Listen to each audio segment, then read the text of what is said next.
Right, we are live. Hey guys, how's it going? Welcome back to the Kiwi Lads channel. We are back for international rugby. The All Blacks taking on Japan in the first international game of a hectic November internationals tour. But looking through at the lineups for these two sides, the All Blacks, they've gone with quite a young team into this contest. The Japanese doing the same. It's going to be a very entertaining game when they both go head-to-head. On the front row, it is Tamaiti Williams alongside Asafa Moa and Pasilio Tosi. A massive front row here for the All Blacks. Size personified. Tamaiti Williams and Pasilio Tosi not getting a huge amount of game time throughout that Rugby Championship, but every once in a while getting to have a bit of a crack. And I think Pasilio Tosi here is really going to be a threat in the future for that AB's tight head jersey, and alongside Lomax, his teammate for the All Blacks. Looking through, Sam Darry and Patrick Tuipulotu, they are going to be the locking duo for this contest, both Blues, and Patrick Tuipulotu, he is going to be the captain for this fixture. Summer Penifee now moves back in at number 6. He has lacked game time in the last little while. Sam Cane at 7, and Wallace Atiti shifts from number 6 from throughout the Rugby Championship into that number 8 jersey. Cam Roygar back at 9. His first international game since the Rugby World Cup. Damien McKenzie will partner with him in the 10 jersey. Anton Leonard-Brown at number 12 with Billy Proctor on the outside at 13. The last time that we saw this combination was up against the Fijians in July. Then Mark Talia out on the left wing, Sever Reese out on the right wing, and Stephen Perofeta slotting in there at number 15, returning from his injury. So actually quite a few players coming back from injury in this AB side. But overall, a very quick backline, an explosive forward pack should make for a very entertaining contest for the Japanese in their side. Like I mentioned, they haven't got a few of those really well-known Japanese players. They talked about it, how Eddie Jones, he's gone with the young guys who were the best in terms of the fitness test. I'm curious to see how that shapes this game, because Tatekawa, the captain at 10, he is one of the more experienced heads that Japan have got on offer for this game. Dylan Riley and Nicholas McCurran in that midfield. Now, Riley has looked outstanding throughout the last 12 months, really strong on attack, and he also had a brilliant Pacific Nations Cup. Nakabula out on one wing, Tuitama out on the other, and then Yazaki at number 15 in the forward pack. Kazuki Himeno, a few people will recognise that name from when he did play for the Highlanders in Super Rugby. Amato Fakatava, he has been at the top of his game for quite some time. Either plays in the lock or the loose forward trio, but has really found a home at 6 for Japan in the last little while. Warner Durns and Wanga in the locking duo, and then Okabe, Sakate and Takeuchi as the number 3. But looking through at the chat, we have got there, of all time, it's Lomu, currently it's Moonga in terms of the favourite All Blacks. Damien McKenzie is there, and Sup Boys from California. Cheers. Says Fussy, welcome in. Hope you are doing extremely well. Do let me know, of course, your score predictions for this game, ladies and gentlemen. Who do you think will end up getting themselves the win here? And of course, if you're going to say the All Blacks, which I think a lot of people will, what's your score prediction? How much are they going to be able to win by? The last thing that New Zealand can do here, though, is underestimate this Japanese side. We've seen teams do it before, and they have suffered losses at the hands of the Brave Blossoms. Looking through at the previous form, though, for these two sides to help you guys make your decision in terms of what your prediction would be. For New Zealand, they had, I would say, a decent Rugby Championship. Yes, they have 3 losses, but we've got to remember 2 of those came in South Africa up against the defending world champions, both of which were split by less than 7 points. So I feel like even though the All Blacks would have loved to get the wins there, they would still well and truly take a close game up against South Africa. They did lose to Argentina to start their Rugby Championship campaign, but then from there found some really nice form, retaining the Bledisloe Cup as well up against the Australians in the final 2 weeks. For Japan, their Pacific Nations Cup, they started off extremely well. They went into the final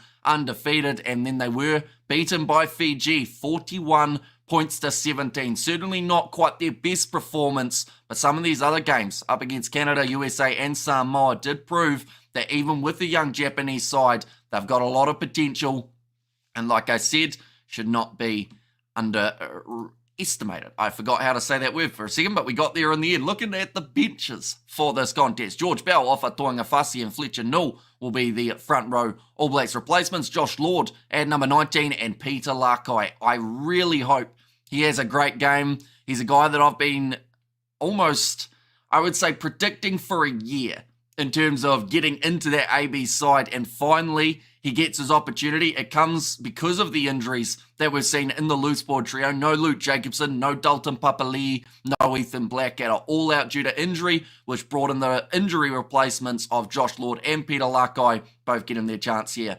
For New Zealand, TJ Perenara, David Havili at number 22 and Ruben Love at number 23. He is also on debut, but a lot of experience between Perenara and Havili to come off the bench.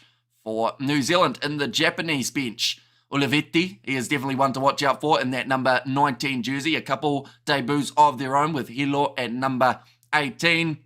And also Osada, number 22, another man to keep a close eye on throughout this fixture in the second half, because Eddie Jones, like we said, he's picked a side based off a little bit more on the fitness side of things. So you'd like to think that they should be able to play a great 80-minute performance here, and then having those impact players off the bench could help them make a bit of an impact near the end of the game. The upcoming games for these two sides as well, in terms of what is coming up next week, we do not see Japan in action, but we do see New Zealand. They will be playing England. That is at 4:10 a.m. New Zealand time, followed by the All Blacks XV in action. Now, we just saw the Bunnings NPC final. Sadly for that game, we're not going to see Amoni Narawa did take a head knock in that final, and now probably won't be available, not just for this game, but also for the match up against the Georgians as well. So a massive shame for Narawa. Their Fiji, they will be in action up against Scotland. That is also overlapping with New Zealand, XV, and Munster.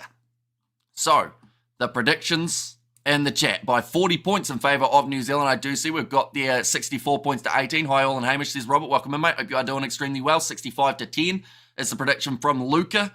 We have got there 64-18. We've got All Blacks 67 to 6. And Big T and Basilio Tosi is going to rip those Japanese up, says Tanner. Although we did see Japan XV do relatively well up against the All Blacks XV, the Māori All Blacks, when it came to the scrums. So I do hope there's a little bit of competitiveness here between the two sides. But on paper, New Zealand should be able to dominate those scrums. Like you said, going to be a draw, guys. 145 to 6 in favour of the All Blacks, says Luca. And also we have that Japan will win, says R-Lab Organics. And All Blacks need at least 50 points up. And I Hamish, says Daniel Watson. I should mention the last time that these two sides played, New Zealand won by 7 points. 38 points to 31. And they did a lot better in that game, Japan, than people anticipated. New Zealand had a pretty strong side for that fixture. They had Hoskins Atutu at number 8 in that loose forward trio. Of course, we did see Sam Cane still there for the ABs. Brodie Retallick was in the locking duo. Samasoni Tolkiaho getting that chance in the front row. Sadly, we have not seen him return from his injury as of yet.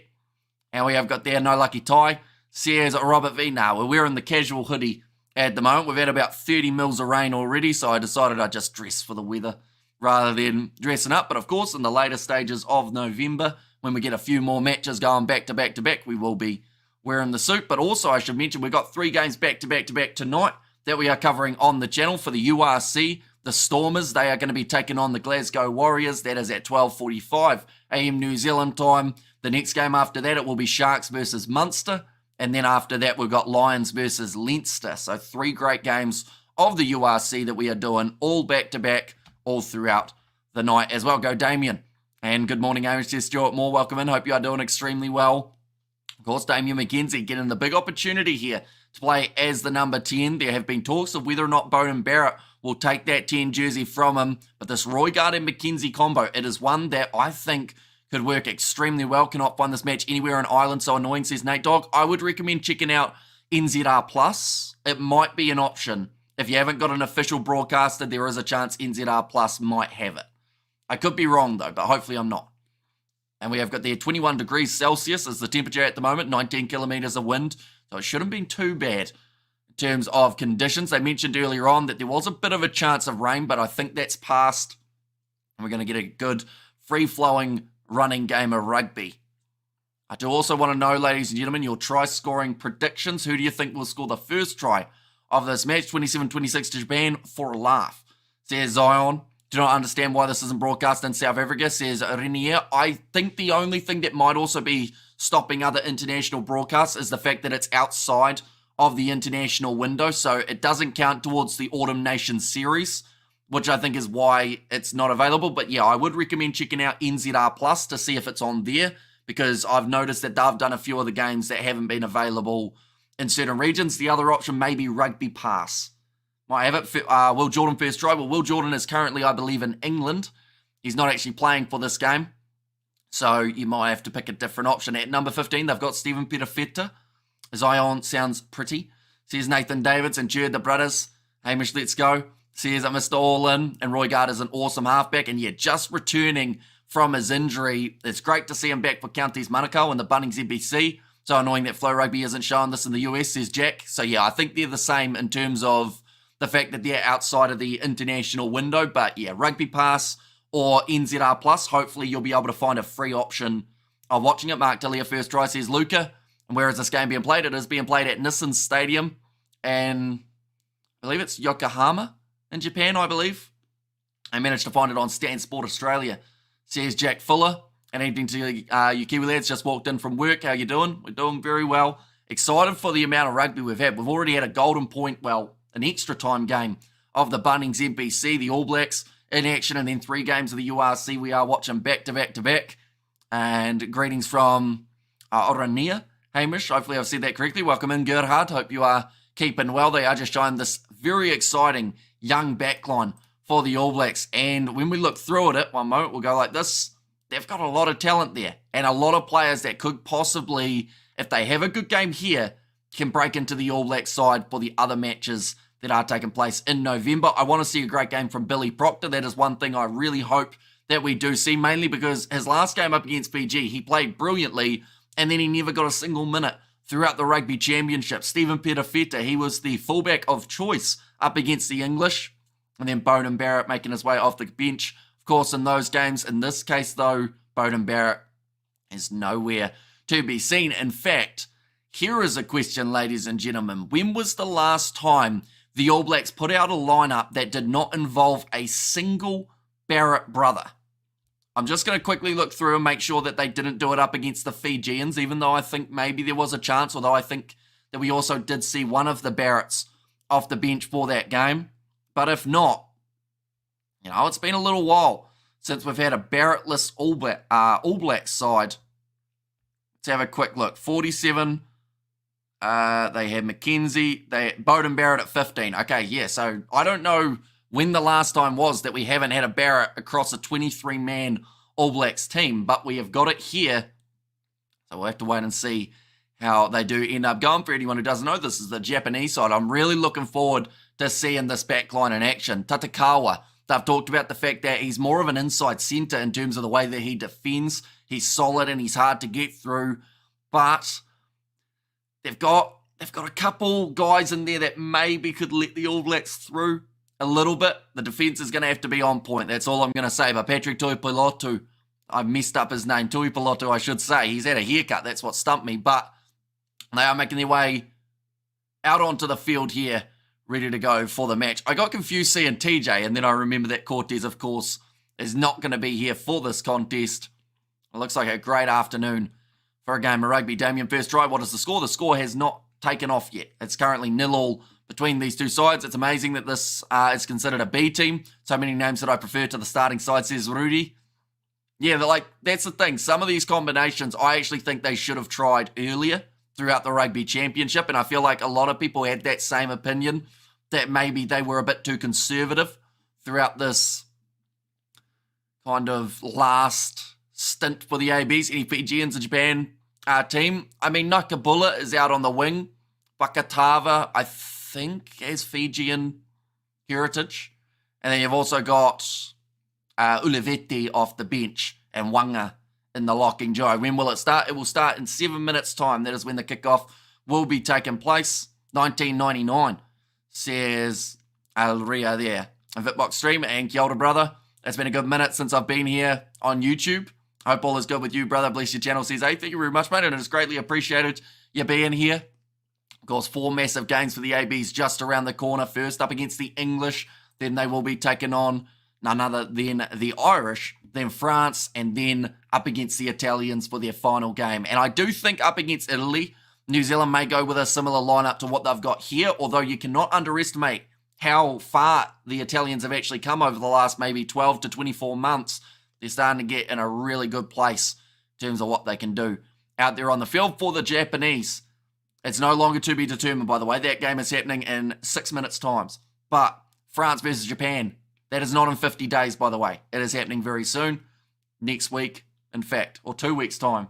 And then England versus Japan on the 25th. So they've got quite a spread out internationals tour here, Japan. They have to wait 2 weeks, but then that kind of helps, seeing as they do have to travel for those games. We are almost ready to go for this match. Who is your favourite player?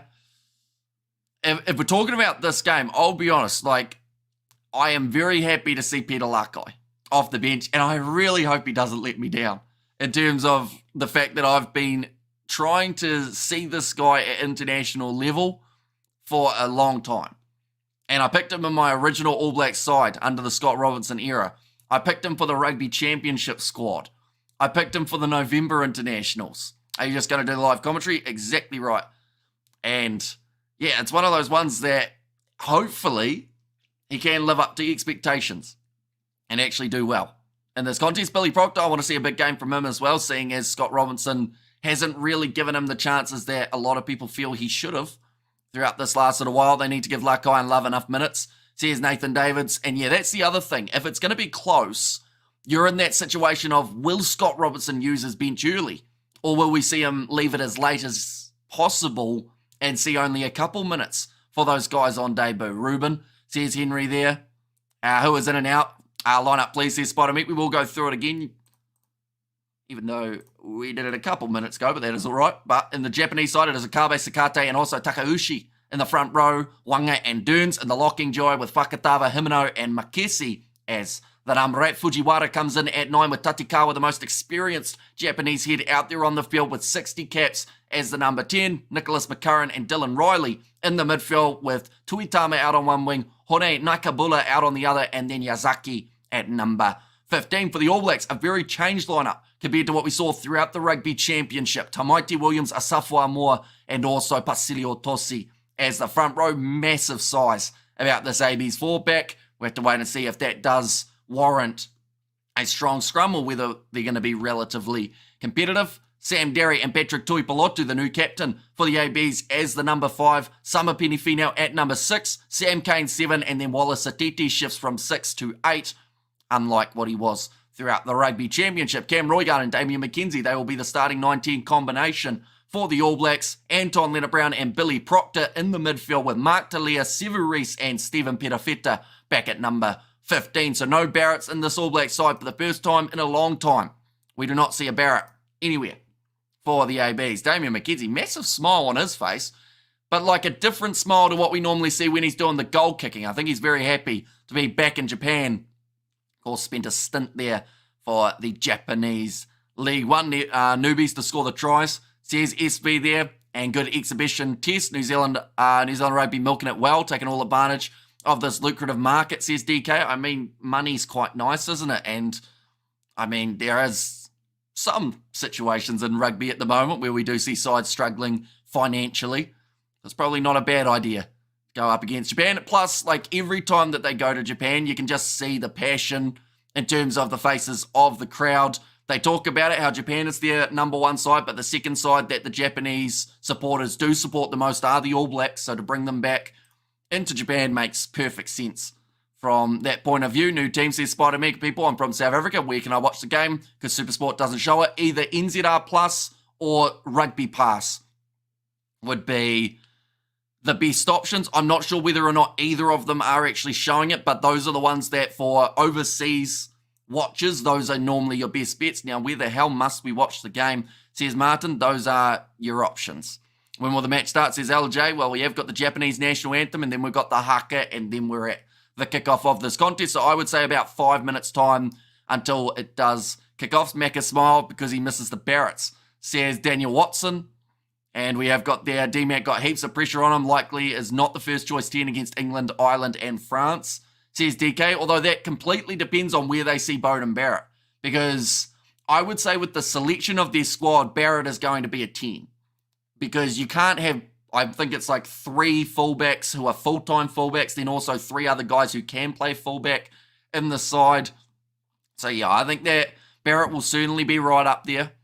Why no NPC final commentary, Amish, says Jack? Because I was watching it.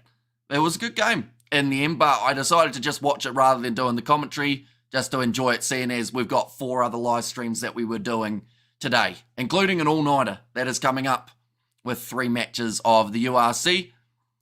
We have their Razor take Japan lightly here, and who will win the cricket? I mean, New Zealand set the total, and now it's just up to India whether or not they can chase it down. Ruben Love may get a crack at 10, says Ed Smith. Maybe, depending on how McKenzie goes. But then we've got to remember David Havili could also possibly go in as a 10 replacement, because they did try him at 10 for the Crusaders throughout Super Rugby Pacific. That was actually a request of Scott Robertson, so that could maybe lead to something. From South Africa, why is not broadcasting on your network, streaming network? Says Jared George. If you're talking about the YouTube, it's because it's illegal. If you're talking about Supersport, it's because it's outside of the international rugby window. So your best bet is either NZR Plus or Rugby Pass TV. Those are probably the only 2 that would be showing this game for free. And DSTV not want to pay rights, I guess. I also don't know if the rights were actually available for certain countries, to be honest, like just because it is an outside of international window type of game. They won't live stream it in South Africa, says the car guy. And all thanks, says Jared George. No worries at all. TJ and Sam Kane giving the locals a good picture of their retirement in Japan. And of course, Sam Kane and TJ both going to be, like you said, back in Japan for the next couple years of their contracts. So currently the haka taking place for the ABs. A few young players looking to really cement themselves in this AB side. At least there will be highlights. That is true. It should be up on the All Blacks YouTube channel within an hour after the game is finished. Having a second kind of team is good. Resting key players, says Mashihu. That is true. Although we've also got to remember, some of those guys will go into the game up against England with no rugby under their belt for the last about 6 weeks since the end of the Rugby Championship. So what kind of impact is that going to bring? Well, it won't quite be 6 weeks, probably about a month.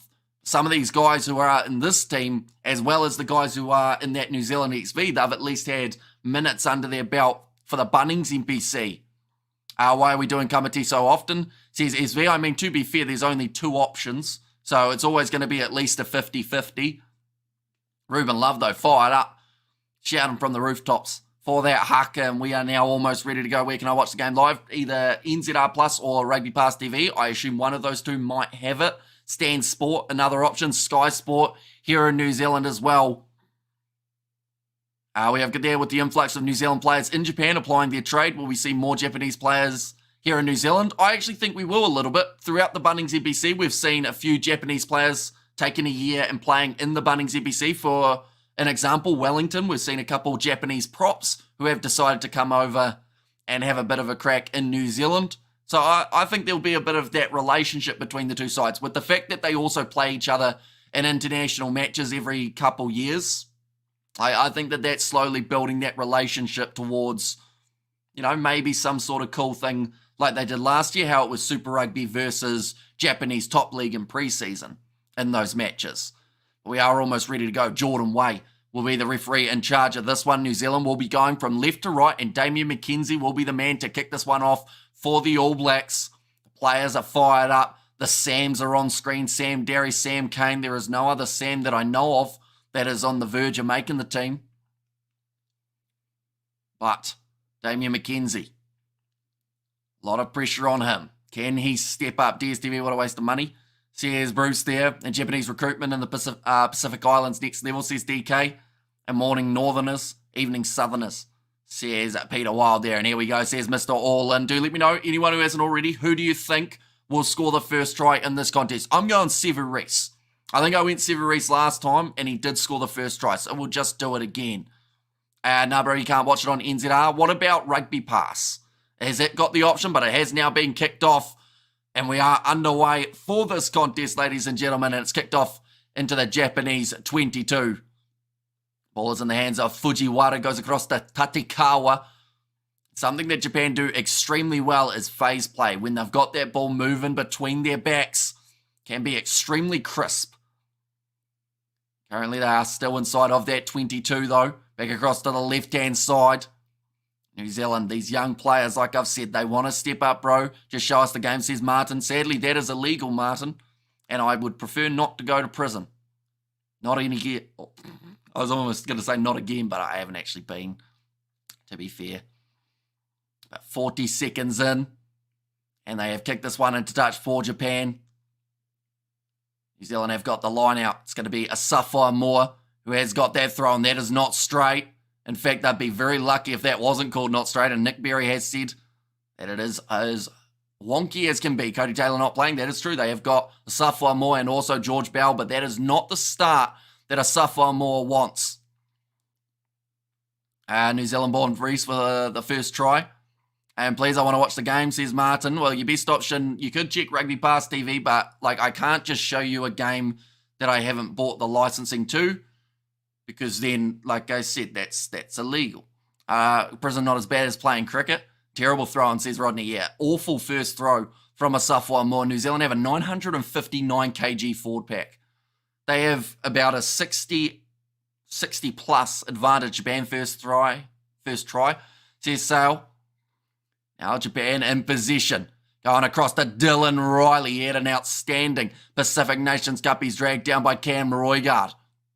Don't take Japan lightly, boys, says Spider Meek. Exactly right. Last time that these two sides played, there was only a 7-point margin between the two. Tatakawa going back across to the left-hand side. McCurran trying to skip pass. That's going to be off Mark Delia. And now passed on the outside. Here come Japan. Beautiful pass to Wanga. Keeps the ball in play, and it's just going to be knocked on by Fujiwara. But that was the best attack that we've seen of the game so far. And it was Japan who did have it. Go Japan, says Sal. And hey, bro, says Richie McCall. Welcome in, mate. Supersport was what a disappointment, says the car guy. Japanese are buying their talents from the Pacific Islands, unfortunately, says the DK. I mean, if they're eligible, though, that's on World Rugby, isn't it? At the end of the day, each country have their own eligibility rules, and if that is how it works, and that players become eligible, and then they can play for an international side, so be it. Can't really blame Japan for using the rule that they've got to their advantage. Ball about to be fed in. Cam Roigard put the ball in for the scrum. Where's Beauden Barrett? He's in England. Now, holding very strong, this Japanese scrum. The All Blacks not making an inch. Now, Anton Leonard-Brown running straight at Tatekawa, who has been heavily praised for the way that he defends. And Eddie Jones, love him or hate him, he knows how to motivate, not playing. Says Ilaria there. And that one's going to be kicked downfield out on the full from New Zealand, which means now the line-out for Japan just inside of New Zealand's 22. Not a single Barrett on the field. That is correct. Not a single Barrett in this All Blacks 23-man side. And like I said before the match, I have no idea when the last time was that actually happened. Nicely taken. Now Kazuki Hamano playing halfback, goes across again to the left-hand side. Keeping it moving quickly was, I believe it was Fujiwara. Now looking to go to the right-hand side. Great run from Amato Fakatava. Thought about the offload, but does instead keep it on the ground. Little chip in behind. No one reading it. Roigard marks it. And we have got there. Amish in Japan beat us before. I have a feeling, bro. Says Richie McCaw. So the Japan XV beat the Māori All Blacks, but at international rugby, the closest that Japan have been is the last time these two sides played, when it was 38-31 in favour of New Zealand. And let's go, says Byron. No, Barrett's 10 years, says Peter Wild. Yeah, it's got to be a really, really long time. Definitely because when you consider Beauden Barrett has 130 or so caps for the ABs, that's not missing many games. Going off to the left-hand side here, Japan once again in possession. He's been hit that hard that his shoe fell off. And beautiful inside ball to Naikabura, showing his pace. He's dragged down short, but he rolls over, scores the try, and Japan are on the score sheet first. And that is a statement from the Brave Blossoms. Naikabura straight up the middle. And his 8th try in his career. Can't remember when last there hasn't been a Barrett. Says Sakabula there. A great start to the match for the Japanese, straight through the middle. Peter Feta and McKenzie looked at each other as if to say, who's going to tackle that? Bulldozer coming straight towards us. And in the end, just uses his momentum to roll over. And scores the try there. I told you, says Sal. Is the ABs of the All Blacks the best in history, says Street Code Music? Depends on what you're talking about. If you're talking about records in certain regards, you could say yes. If you're talking to a South African, then you've got to say no. That one's gone over. 6 minutes into the contest, and that is 7-0 now for the Japanese. A brilliant start to this contest for the home side.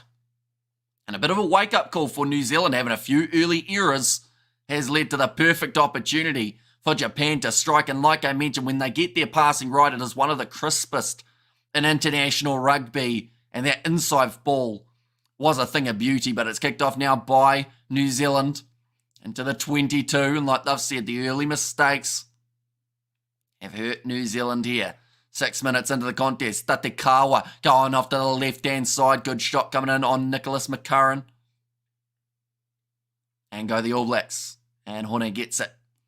Downfield, Tatekawa does look for the touchline. McKenzie does do the quick throw and goes to Stephen Perafeta.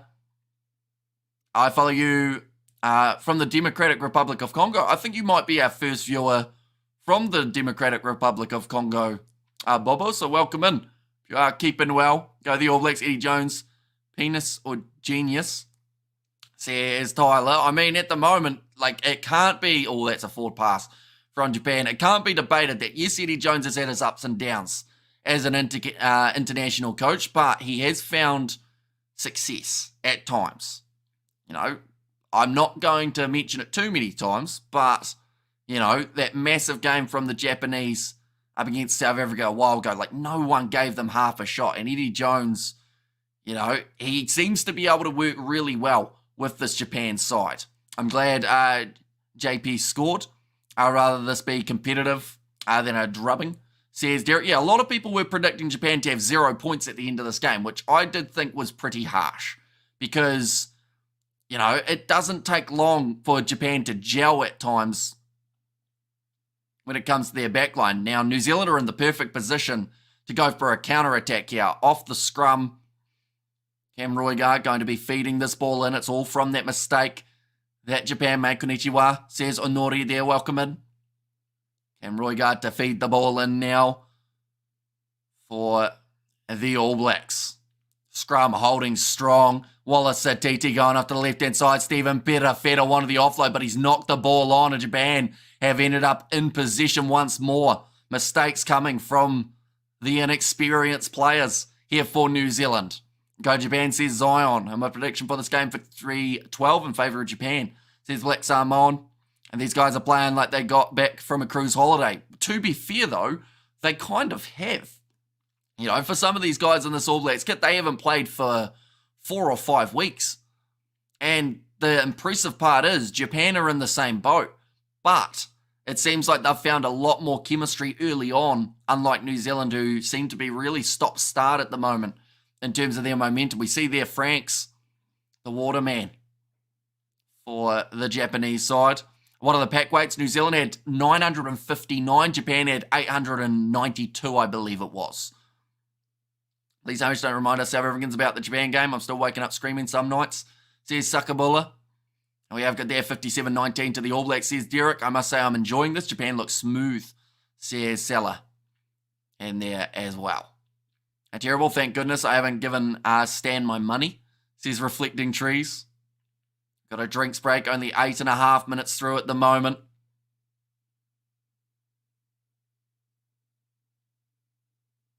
Tatekawa will be more than happy with how Japan have started. I like the All Blacks must start like that, says Derek. And morning all. From an old Cornishman. From the still dark but dry so far. Herefordshire. Hopefully I said that correctly. Show the game. Sadly we cannot because it is illegal. Fun fact. Didn't expect the scoreline, says Cameron K. Now Fujiwara will put the ball in for the Japanese. They are only 10 metres out from their try line. Nicholas McCurran runs straight at Damien McKenzie, who gives him a big old wedgie in the process of dragging him to the turf. Now Fujiwara looking to kick this one towards the touchline with the box kick. Does exit the 22 very nicely. What are the pack weights? Once again, the pack weights are 959 kgs for New Zealand, 892 kgs for Japan. So New Zealand have a massive scrum, but at the moment they haven't been able to push Japan back an inch. Now going for this rolling maul, a Safua Moore. Getting that one straight this time. Cam Roygaard goes across to Anton Leonard-Brown, who runs it flat and hard. We haven't seen Billy Proctor in possession of the ball as of yet. Now, Wallace Satiti bumping over the top of one of the Japanese player. Mark Talia has done 2 pick and goes around the side of the breakdown. The question is, why is he not on the wing? There are forwards who can do that job. Cam Roygaard goes across to Basilio Tossi. Now back across to the left-hand side, going out wide. That's out to Anton Leonard-Brown. Where's Talia? There he is, playing as a first 5. Now gets tackled 20 metres out from the Japanese line. Cam Roygaard goes off to the left-hand side. Asafo Mua to McKenzie, almost through. Does get tackled very nicely by Nicholas McCurran. And one of the big Japanese board, here's Billy Proctor in possession. Look for the offload. Reese has dropped it. And it will now go into touch. Japan have the line out again. And that offload was close. There's Jacosaurus. And we have got there. And Japut Perifeta on standoff. McKenzie on fullback. And also try-time says Derek. And also coming on ABs. Where's your ABs jersey? Low up the ABs in New Zealand. I will be more consistent as the game goes on. Japan can have the spark, but it won't match New Zealand's slow poison, says Jared George. Now nicely claimed. At line-out time by Wanga Amato Fakatava. Going to run it hard and straight. The ball's been stolen. I swear Japan were the team that offloaded that, but he offloaded it straight into the hands of the ABs. Roygaard across there to Sam Kane. McKenzie on the outside. Billy Proctor goes to Mark Talia. Breaks through 2 and over for the All Blacks. First try of the match for the ABs, and it goes to Mark Talia when he is positioned out on the wing. Why can't you televise the game live on YouTube? Because it is illegal due to copyright infringements. Because I haven't paid millions of dollars for licensing, it means that any match footage or audio gets you taken straight off YouTube, possibly sued by Sansa or World Rugby, and also you get banned from streaming for 90 days. So that's why.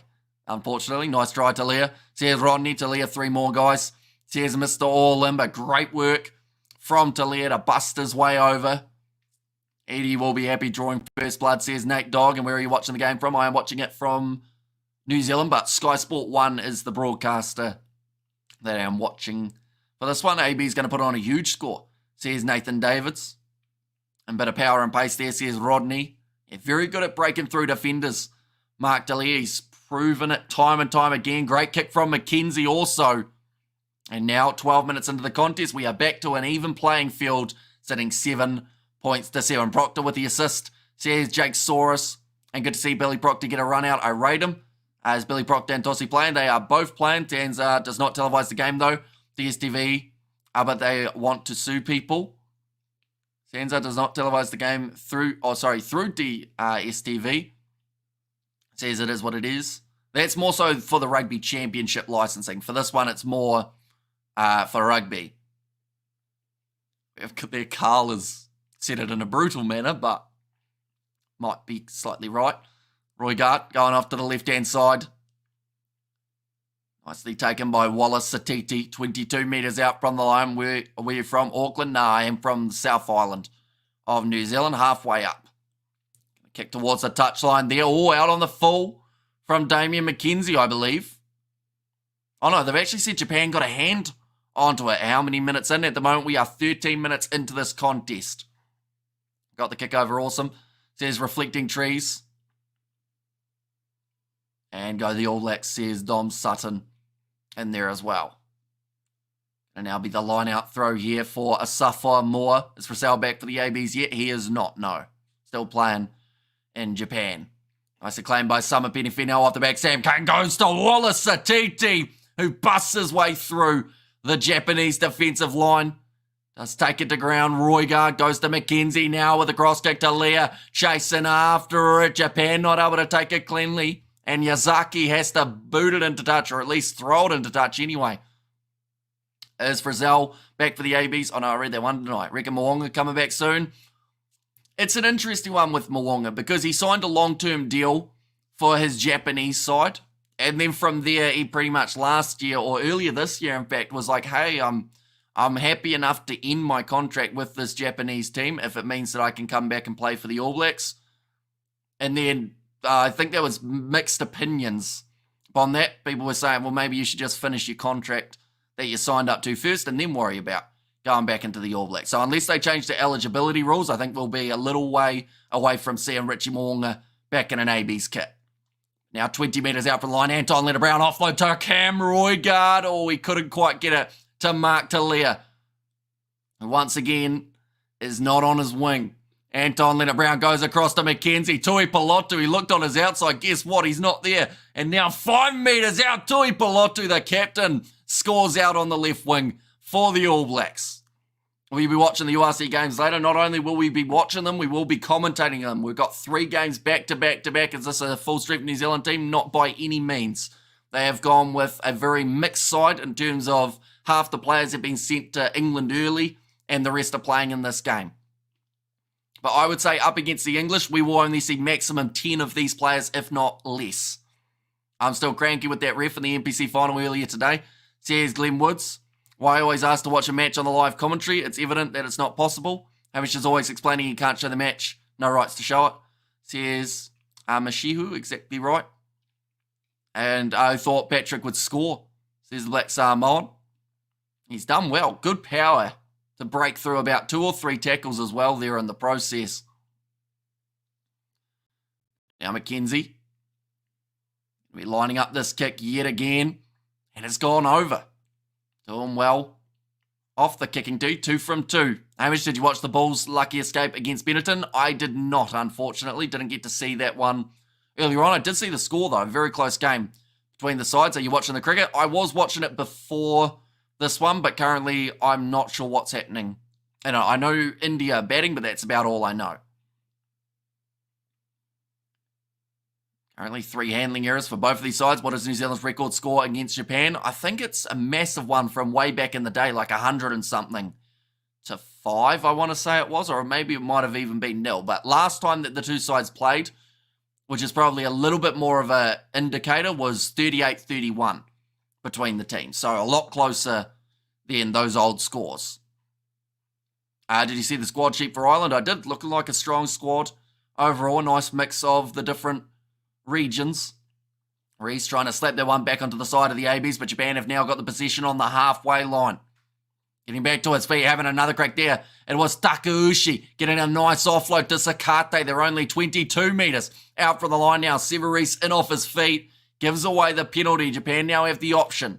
Do they want to go for the 3 or do you go for the corner? Patrick, are you playing? No mention of you yet. Patrick Tuipulotu just scored the try, Zion. So yes, he is. He just got points for the All Blacks. Yep, New Zealand beat Japan with 100 points in the 95 World Cup. When we will see Frizzell back in the All Blacks team when he isn't playing for a side in the Japanese top league anymore, I believe. Rugby welcome after weeks of war and fighting. Says Gary. And ABs definitely have a chance to finish the year at number 1 by beating England, France and Ireland. Says Cameron Cave. A nice looping around there. Makesi gets within a couple of metres for Japan. Going to this left-hand side. Kazuki Himeno dragged down just short, but this is a brilliant opportunity. Makesi straight through. And it's a second try for the Brave Blossoms. They are on fire at the moment. The All Blacks leaving clear gaps in their defence, and Japan are saying, yeah, all right, we'll just run through that. Come on, Reese, wake up. Says Reflecting Trees. Should score the first try, Patrick. Says Zion. And the AB's getting into a groove. Yeah, although that defensive work there was absolutely very poor. I was going to say diabolical, but I felt like that was a bit harsh. But he's cut straight through the Sam Derry, Sam Kane looking at each other like, you've got my same name, but you didn't make that tackle. And now Eddie Jones, he's a happy man. Can't see it because he doesn't smile, but I could see it in the eyes. What the hell was that? Says Mr. Holland. Now Tatikawa, he's missed that one away to the right-hand side, so there'll be 14 points to 12. Sam Kane again says, Mark Kiwi, what's going on here then? Japan going hard. This is the AB's B team. I would say anyone who makes the All Blacks is in the main team, but it is a developmental side, I would say, with a mix of a couple more experienced heads there. Springboks number 1 end year, says Jared. It's going to be nicely taken again by Tonia Wanga. Oh, sorry, Sanalia Wanga. Now off to the right-hand side to Takawa. Looked like they were shaping for a kick, but instead now Nicholas McCurran going to run forward. He is tackled by one of the Sams. This time it is Sam Derry. Going off to the right-hand side here. Beautiful backline. Dylan Riley with the offload, and it just goes into touch through the hands. That was almost dangerous again for Japan. Could have had another line break. Where can I watch this game in Britain? Rugby Pass TV might have it, but it is unfortunately a little bit harder to find this game, seeing as it is outside of the regular international window. Now another big run forward from Mark Talia. 35 metres out from the line. Roygaard goes to Patrick Tuipulotu. He's already scored himself one try in this fixture. First game as captain, first scoring opportunity for Tuipulotu as captain as well. McKenzie lined up and crunched there by the Japanese defence. Warner Durns, it's a foot race. It sits up for him. Reese isn't going to stop him. Japan have scored again. That is fantastic work from Warner Durns there, the big man running through Reese. I'm not sure what he was doing. He was just watching in awe. That was a big shot, though, coming in from Makesi to sit down Damian McKenzie. And then from there, Warner Durns kicks it forward, wins the foot race up against Sever Reese, who was caught in no man's land, misses the tackle. And then from there, Warner Durns goes in for a third try to the Japanese. Oh, hang on. The TMO, what are we looking at now? Is that for McKenzie's shot? Oh, they're checking to see whether or not McKessie knocked the ball on in the process of the McKenzie tackle. I don't mean to sound like a bully, but that little bugger Reese, though great at super, is a bit flaky at international level in defence. This is going to be a big shame for Warner Durns if this gets ruled out. But they do, of course, have to check to see whether or not in the tackle of McKenzie, the ball was knocked on by, it came off his arm. Yeah, that's going to be no try. It's a knock on, but man, New Zealand got lucky there. But like I said, a spectacular try. But it's going to be a no try there. And it will be now the scrum.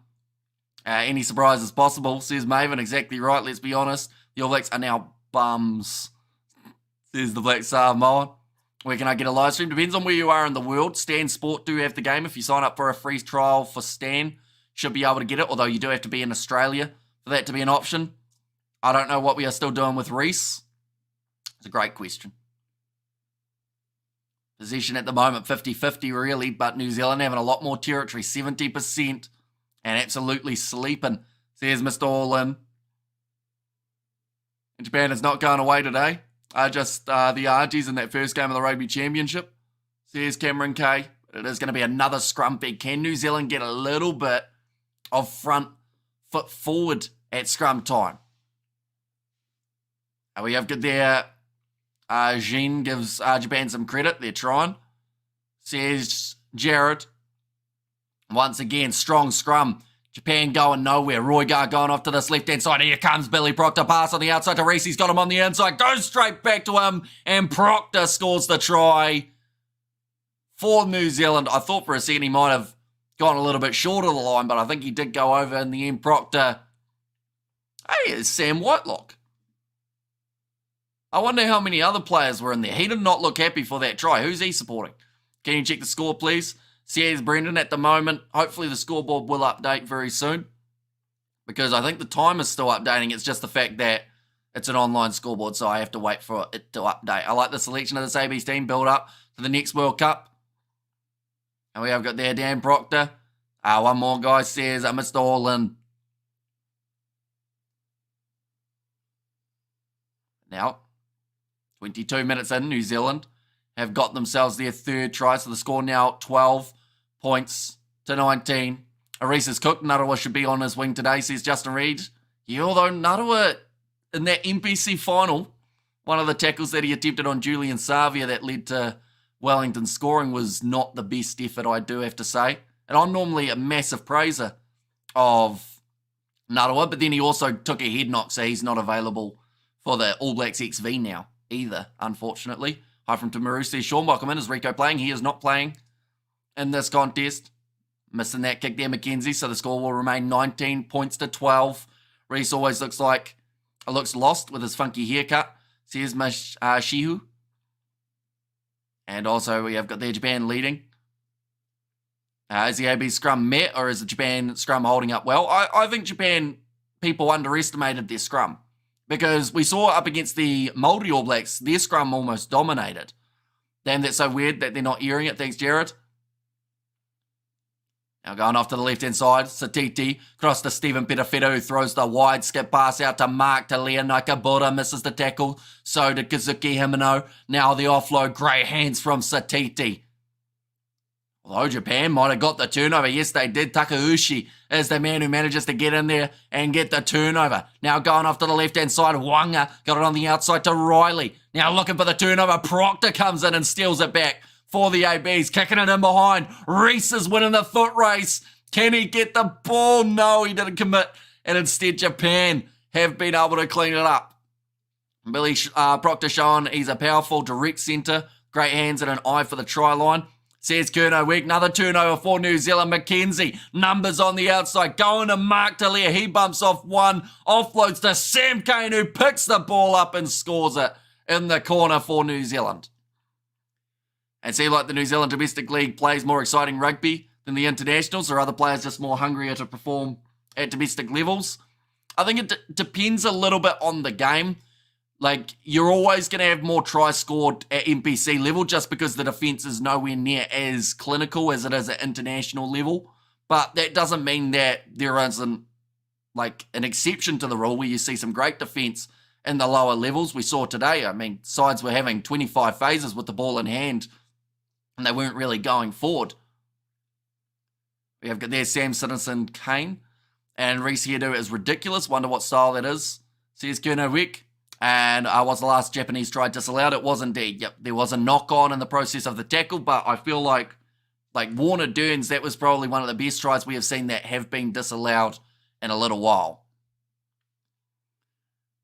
Now, Mackenzie lining up this kick, and he has missed it. 24 points to 12, the way that the scoreboard sits.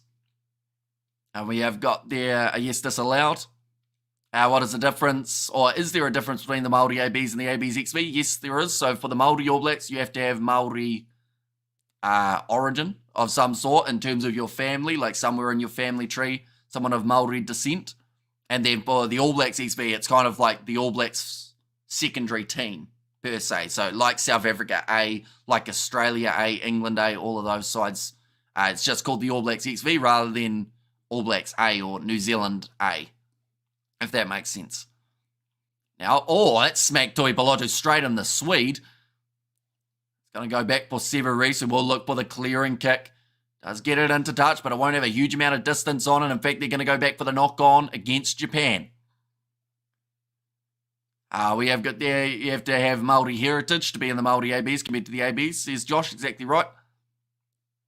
And we have got there, tell us the truth, what is with New Zealanders and the haircuts? In terms of what haircut are we talking, like the mullet? Because that is a very popular one over here.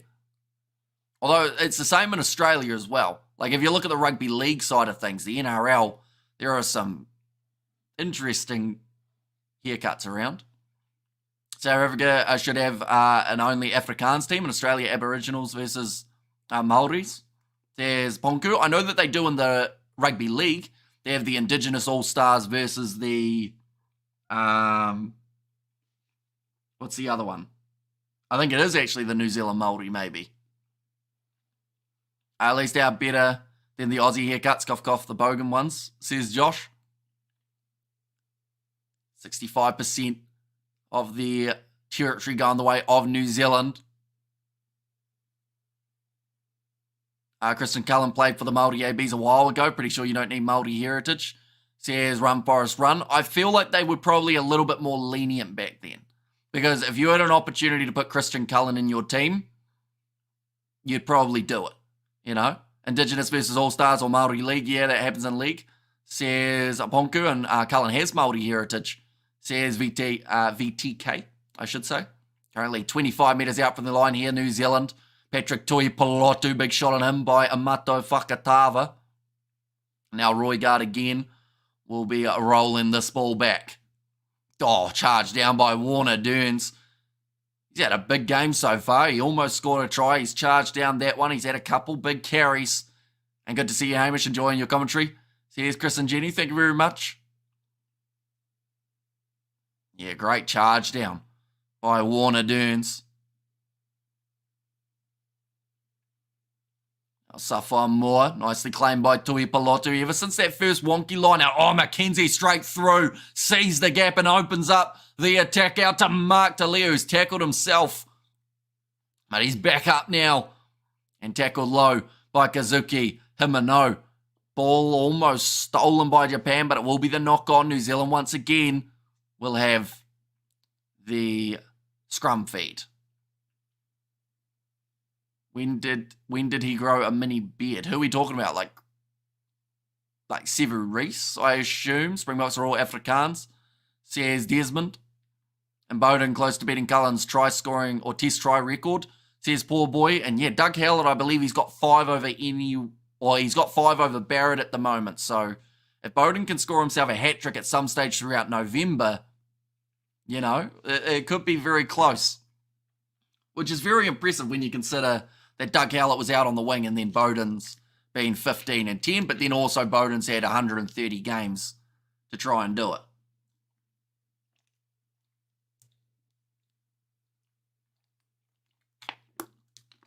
Front rows have collapsed for that scrum. Stephen Pettifetta pass on the outside to Sevu Reese now. Going down the wing. Tuitama does manage to make the tackle. Great offload from Mackenzie. Here comes Billy Proctor again. Tackled just short of the try line. Roygaard step and through. And I think he's just short.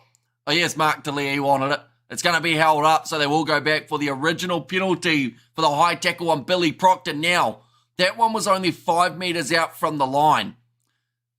You have to ask the question, if he didn't tackle him high, would they have stopped Billy Proctor from that close? It looks like New Zealand have decided to take the quick tap. Sam Kane goes back to Mackenzie, who's tackled 4 metres from the line. Another penalty advantage. Proctor, skip pass, out to Summer Penny. Finau steps round one, scores out wide. And that left wing has been the favoured position on the field for the All Blacks in this contest. Just seeing a few too many missed tackles, though, from Japan. It is starting to cost them one moment. I am about to sneeze.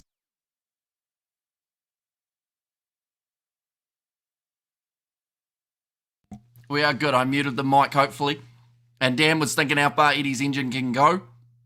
It's the type of rugby New Zealand want to play and see. No more than 1 point a minute. No real contest, no excitement. I enjoy tight games, battle of style, says Spock. I mean, it was close at the start of this game. Japan were up in the early stages, managed to score the first try of the contest, also managed to fire back to get themselves back 14 points to 12. So it's been quite back and forth. It's just now that New Zealand have got a little bit more possession, they're starting to get a bit more success. Do you think we'll ever see Hoskins Satutu get another opportunity before he decides to go overseas? Probably not.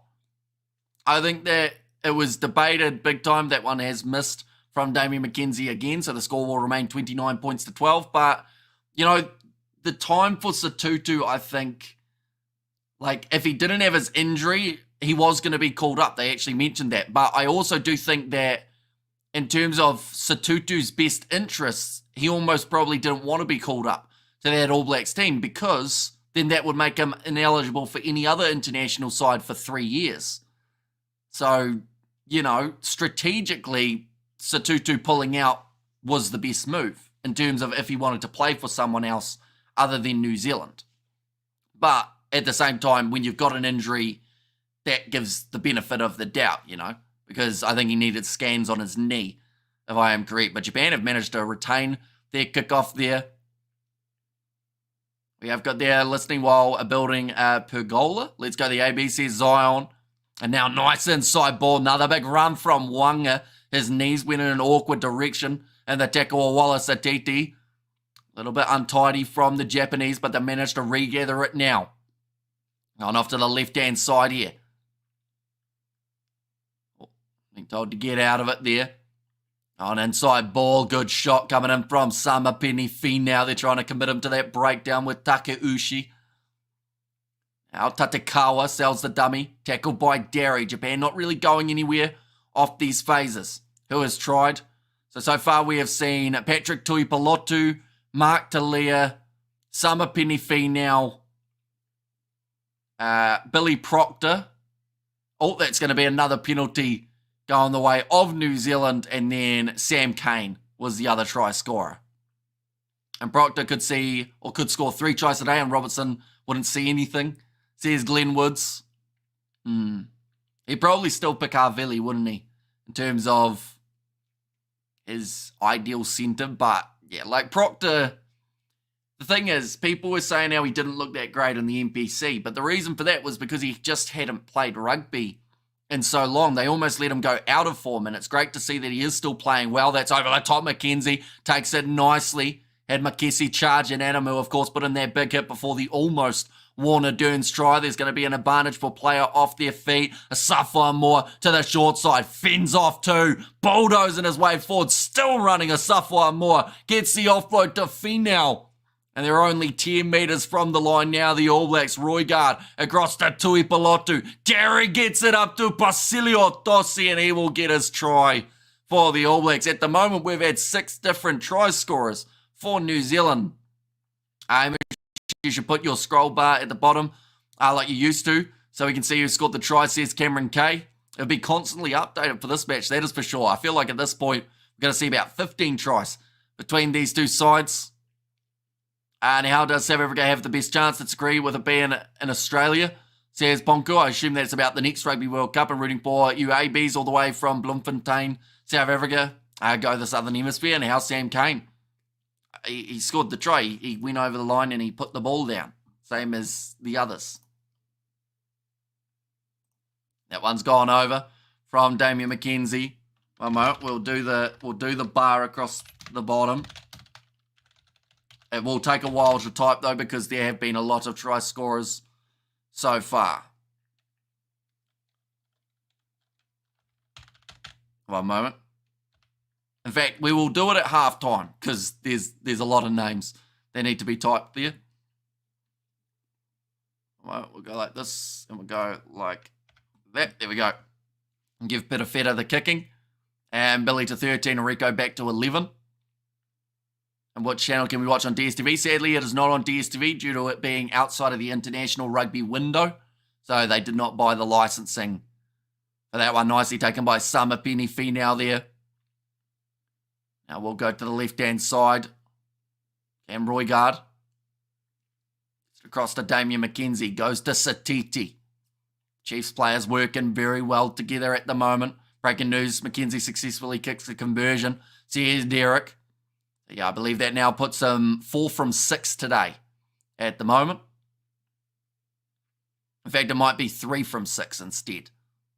Now offloaded, Stephen Pitafetta does nicely. McKenzie going off to the right-hand side. Wallace, Atiti, Billy Proctor. Skip pass out to Summer Penifee. Now sold the dummy. Went on the inside to Severis, who is on the halfway line. Back across Basilio Tossi. Goes in behind to Pitafetta. Quick hands. Here comes to Mighty Williams. Good skills from him. Anton Leonard-Brown offloads from his back. Gets it to Reese. Sam Cane waiting for it out on the wing. Roigard now offloads it. Told by Sam Cane to run inwards. Has helped him stay in the field of play. Listening from Wales, I know where to watch it here. And join the com, got New Zealand 34 handicap. Upper All Blacks says, bye Dunny. And also big ups for the commentary, is no TV or live stream in USA, says Zachariah. Thank you very much for being here. We are going to be here for a lot of international games throughout November. Stephen Pitafetta ball on the outside to Summer Penifee now. I feel like this is the type of game that he needed just to be able to build his confidence. Someone that he can go up against, that he can find some space. Here comes Wallace Atiti again. Breaks through 2 tackles. Still going forward. He's a very hard man to put down. Now Tuipulotu goes off to the left-hand side. Out to Sam Cane. Inside ball to Mighty Williams, who does a little skip. And then that's going to be the knock-on from New Zealand. Oh, good tackle from Sam Cane. Drives him back. Has Mark Talia been told to not be on his wing or something? Because that was another opportunity. The ABs, they went out wide and Sam Cane was there. And Mark Talia was about 3 men on the inside rather than being out on that wing ready to go for that big run down the side. With 3 minutes remaining in this first half, Satiti, the new Savia, and kia ora from Apape Kapai to commentary. Says Josh, thank you very much, mate. And cricket score, England all out, a lead of 36. Says Rapate there. And there as well. And listening from South Africa, says Jonas, how is McKenzie doing at 10 today? I think he's been really strong so far, Damien McKenzie. Like, yes, some people will try and say about that one that almost led to the try, but overall his decision-making in this game has been really good. Goal kicking, he's sitting 50% at the moment. Nailed a couple really good early kicks. Missed a couple after that. Satiti, a real number 8. Savia, number 7. Says Derek. And Tamaiti with the no-look skip pass. Come on, mate. Know your role, says Ponku there. And Sam Kane is the vice-captain, says Zion. I think they've got, and Anton Leonard-Brown, also the vice-captain. Well, this one, Sam Kane is everywhere, He's had a very busy game so far, Sam Kane. Of course, spends his time playing rugby in Japan. A real kicking machine, Damien, says Michael Abrahams. And there too, but Japan have got themselves a scrum feed. I think you're going to like tried that one as it's Sky 1. 4 from 6, 50%, says Peter Wild. I think he's missed one other, hasn't he? Because they got 36 points at the moment. So if he had got 4, he'd have 38 points, I believe. I could be wrong. But yeah, I think he is 3 from 6. Now, nice run from Anton Leonard-Brown. Cam Roygaard going off to the right-hand side. Wallace Satiti. Now offloading to Sam Kane. Stephen Perafeta. Good hands here from New Zealand. It's going to be a penalty not rolling away going against Japan. Here's 51 New Zealand, says Inner Light. And we have good there. Thank you, Inner Light, says Jaden. And where can we stream besides on Sky? They do also have the option of Stan Sport if you're in Australia. I don't know how many other broadcasters do have this, unfortunately. How's Eddie Jones looking in the coach's box? I'll be honest, when Japan was scoring early, he looked angry. When Japan were conceding early, he looked angry. He just has one face, it would seem, for this whole match. Like, it hasn't really changed. The emotion is exactly identical. Now looking for the rolling ball here for New Zealand. Now Safua Moore rolling forward here. And it's over. It's Tamaiti Williams this time, who scores the try for New Zealand. I'm from South Africa, but go the All Blacks. And also how's Sama Penny going? He's having a good game so far in this contest, which is much needed because he hasn't really stepped up in that AB's jersey lately. So hopefully this little confidence booster for him will help him work towards, a few more minutes possibly. But then saying that, is he going to play 6 if Wallace Satiti takes that spot? Why is Sam Kane not captain? Because he's ditching them next year, so there's no point giving him captaincy minutes now if he's just going to bugger off next season.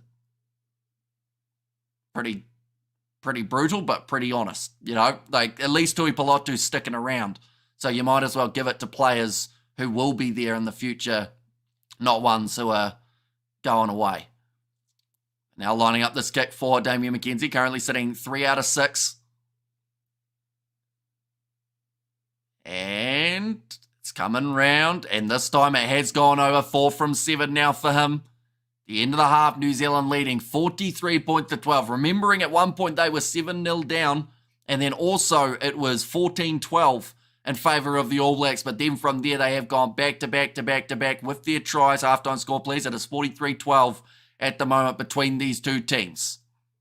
And Sky Sport 1 New Zealand says Inner Light, and hi again Maven, says Amelia, and there as well. And hi Amelia should be Slay, says Maven. Sound like very hip lingo. 43 is okay, says Josh. 4 from 7, terrible, says Spider-Mick. Springboks playing New Zealand takes a loss to Japan, so they can say, we're in their boat. Nope, says Ponku. And there as well. But yeah, a lot of tries being scored throughout that first half, ladies and gentlemen. What we will do at halftime is we will update in terms of who was able to score all of the tries for their sides. We won't have the times that they scored them, I will mention, just because we have not got it there at the moment. we'll go New Zealand try scorers. It's quite the list, I do have to say. They've done really well in terms of being able to bust through this Japanese defense, and it seems to be those missed tackles that are hurting them the most at the moment, Japan. If they can avoid a few of those, maybe the second half will be a bit closer. But if they do continue to miss tackles on the big men for New Zealand, it is going to be an extremely long day at the office for the Japanese. We will go like this and like that. So we saw Talia, we saw Tui, Pelotu. One moment, we get in there. We will then look at the chat as well. In fact, we will just do that for now. We'll have half of them. That's the wrong one. One moment. And we'll have that scrolling across the bottom just while we are doing more of them. We will read the chat for this halftime break. Looking through at some of the stats, 70% possession in favour of New Zealand. That is definitely something that has helped them out. That once again has decided it doesn't want to scroll across the bottom. There we go. That's better. And in terms of the meters made, New Zealand have had more. They've beaten 10 more defenders. Thanks for the live update, bro. I'm at work, so you're making it possible. Says Dylan, no worries at all. And we have got plenty more international rugby coming. Should New Zealand update their second half game plan? I don't think so. Like, at the end of the day, like, it's starting to work for them. And the early defensive errors for New Zealand, I want to say, was just a little bit of maybe a lack of decision-making that was being made. We have got there as well. Your prediction was 45-15. It was indeed. So, not a mile off, but unfortunately there's still 40 minutes left, so it could be a lot more. Was enjoying Japan playing well, but now I want to see New Zealand just put the hammer down, says Salah. And you have to ask the question, when are we going to see the changes made off the bench for New Zealand? Because at the end of the day, they've got a really good lead, and I don't think that they can lose this lead from where they are. So why not give some of those other guys the opportunity? See what else works. If they're using this as a trial game, maybe that is when they will look to really mix it up a little bit. But we will quickly finish the update in terms of all of the players who scored. We also saw Billy Proctor scored himself the try. We saw Sam Kane get the try. We saw Finau get the try. We saw Tossi get the try, and we saw Williams get the try. 1, 2, 3, that looks about right. And we'll go like that. There we go. Those are all the try scorers from it. Is there any point in having Havili in the squad? I don't see it, but I assume that there's a reason for it. Scott Robinson does like him as a 12, loving the commentary. Enthralling as always, says Pepper. Thank you very much. And early days for the new squad. Password is calm, says Jacques. And there. And we'll go like that. My name was Parkinson, says Justin. I think most of the AB's tries have been by forwards. They have been. With the exception of Mark Talia and Billy Proctor, the other 5 that they've been able to score have all been scored by the forwards. And no one for the All Blacks has got 2 tries as of yet. And I do want to say that's a good sign. The fact that we're not seeing one player become reliant on having to score. Was enjoying Japan playing well, says Salah. Was your money on for the fights tomorrow night, says Chad. I think we're going to see a couple underdogs win in the UFC. I'm kind of happy it's an early start time, but at the same time, I'm slightly sad because the URC does overlap with a few of the games, so I'll probably have it on a little screen alongside it so that I can watch. New Zealand captain playing well. Says Salah, yeah, Patrick Tuipulotu really stepping up throughout this game so far, which is fantastic to see. Havili has more skill than Rico, says Tony. You're also in that situation, though, for Havili that he's an inside centre, isn't he? So Rico's on the outside. So different skill sets for different positions, I believe, needs to be taken into consideration in that regard. Tavatava Nawai instead of Havili, thoughts? Could have been, but sadly due to Tavatava Nawai's injury, it meant that he wasn't eligible for selection. But in the future, I do think that someone like a Timothy Tavatava Nawai could be in that 13 jersey. Amoni Narua also maybe in the future could get a crack. But I also do think in the future, the number 12s that they've got at the moment for the New Zealand XV, we could see 1 or 2 of those guys make their way into the All Blacks, whether that is Quinn Tupaia, Riley Higgins, Dallas McLeod even, if we're under Scott Robertson era, who does love bringing in Crusaders.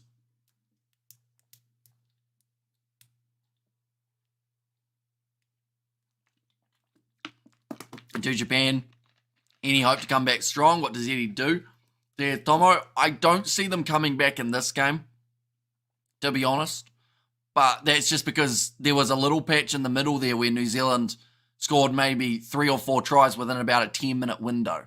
And that just takes it out of a side. Definitely when you have scored first and you feel like you're well and truly in the contest, just to concede that much in a short period can really take the wind out the sails. Are all in. True, that's big call considering Australia are basically goats of cricket, but yeah, it was a big achievement. First time 36 years. Says Ponku there. And we've also got the field grass isn't looking too good, cutting up everywhere. McLeod is a good call, says Justin Reed. And didn't Japan beat the Box a few years ago? 2015, I think it was. Or was it earlier? 2000. When was it? I've honestly forgotten what year it was that they pulled off the victory. All Blacks goal should have been a scoreless Nippon team. That one came on quick. I didn't get a time to mute. Yep, 2015, says Tomo. I'm born South African. I've never ever supported Springbokies for many years. All Blacks I support 100%, says Enrique. And we have got there 2015, says Stark. And Wallace Satiti get any better? I mean, he's had a great start to this game. 60 metres made, 1 turnover, 1, 2 line breaks, 3 defenders beaten. And we have got there, do you remember the 2015 Rugby Beauden Barrett try? I assume you're talking about that Rugby World Cup final. With the commentators were absolutely loving it. Would you like to see Dupasi Karefi get a crack? Savia, Karefi and Satiti, loose forward trio. I mean, it would be interesting. I just do think at the moment Karefi, like, don't get me wrong, brilliant player, always brings physicality, but his discipline does let him down. Like, you've got to be willing, if you've got Karefi in the team, to concede 1 or 2 penalties from him per match. But the good news is sometimes he can get it right and he'll get you 2 or 3 turnovers in his favour. But yeah, it's just that discipline for him in particular. Like, he's a bit like Finau, just learning how to bring physicality without infringing, if that makes sense. But yeah, like, he's in the New Zealand XP. Might go all right. Number 7. Going to be open, but I do like the likes of Peter Lakai at the moment. For the ABs, one moment, I am about to sneeze again.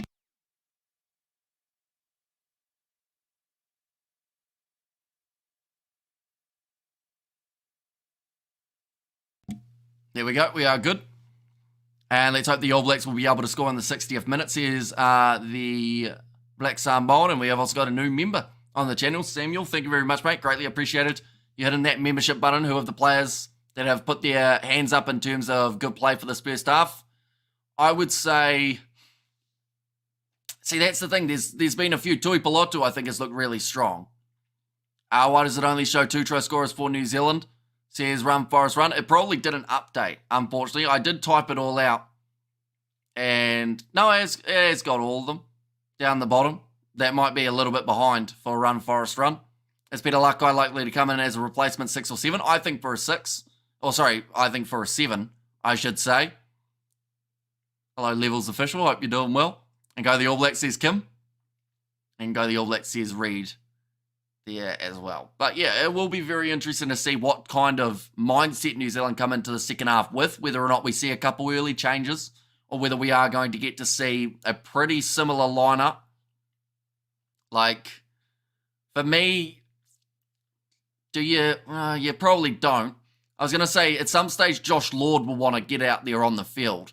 But I don't know whether or not you can put him on for Derry, because Derry, he's done a couple things right, but he hasn't really had too many moments where he's actually had possession of the ball. Everyone else in that 4-pack has pretty much had multiple carries. They might look at George Bell early, just to give him a bit of a crack, and then Asafa Moore make his way off the field. Is Beauden Barrett playing? He is not, no. No Barretts at all in this All Blacks side for the first time in a very long time. A Barrettless 23 for the All Blacks. And no, says Aria. And there. I do think we want to see a little bit more of Stephen Perafeta in the second half as well for the All Blacks. And him and McKenzie can start working together. Levels Official, you're hot, says Inner Light. Looking through at this Japanese side, I think we've seen a great half from Warner Durns. Makesi's been solid, putting in some big hits. And then also Dylan Riley alongside Nakabula, although Nakabula's defence has been targeted. That is the wing that New Zealand have really been trying to get through, and they have found success time and time again out there on it. So is Mackenzie at half. He is at fly half for this game, yes, and I do think maybe they'll look at putting Stephen Perafeta to 10 and then Ruben Love to 15, or they might just leave Mackenzie out there the whole time. Damn, is Will Jordan playing? He is not playing either in this side. And we have got there, Perafeta needs to move to 1, make room for Love. I assume that's 10 maybe from Ruben Detoya. What is the score? At the moment it is 43 points to 12, currently half time in this contest, so we do have to wait a little bit longer for the second half fires up. Thanks for updating the try list, Kiwi Lad. Says run, Boris, run. No worries at all. And where can I watch the game? Depending on where you are in the world will depend on your options. In New Zealand, it's Sky Sport. In Australia, it's Stan Sport. I think those are really the only two options to be able to watch it. Love is the future. Get them out there, says Justin Reed.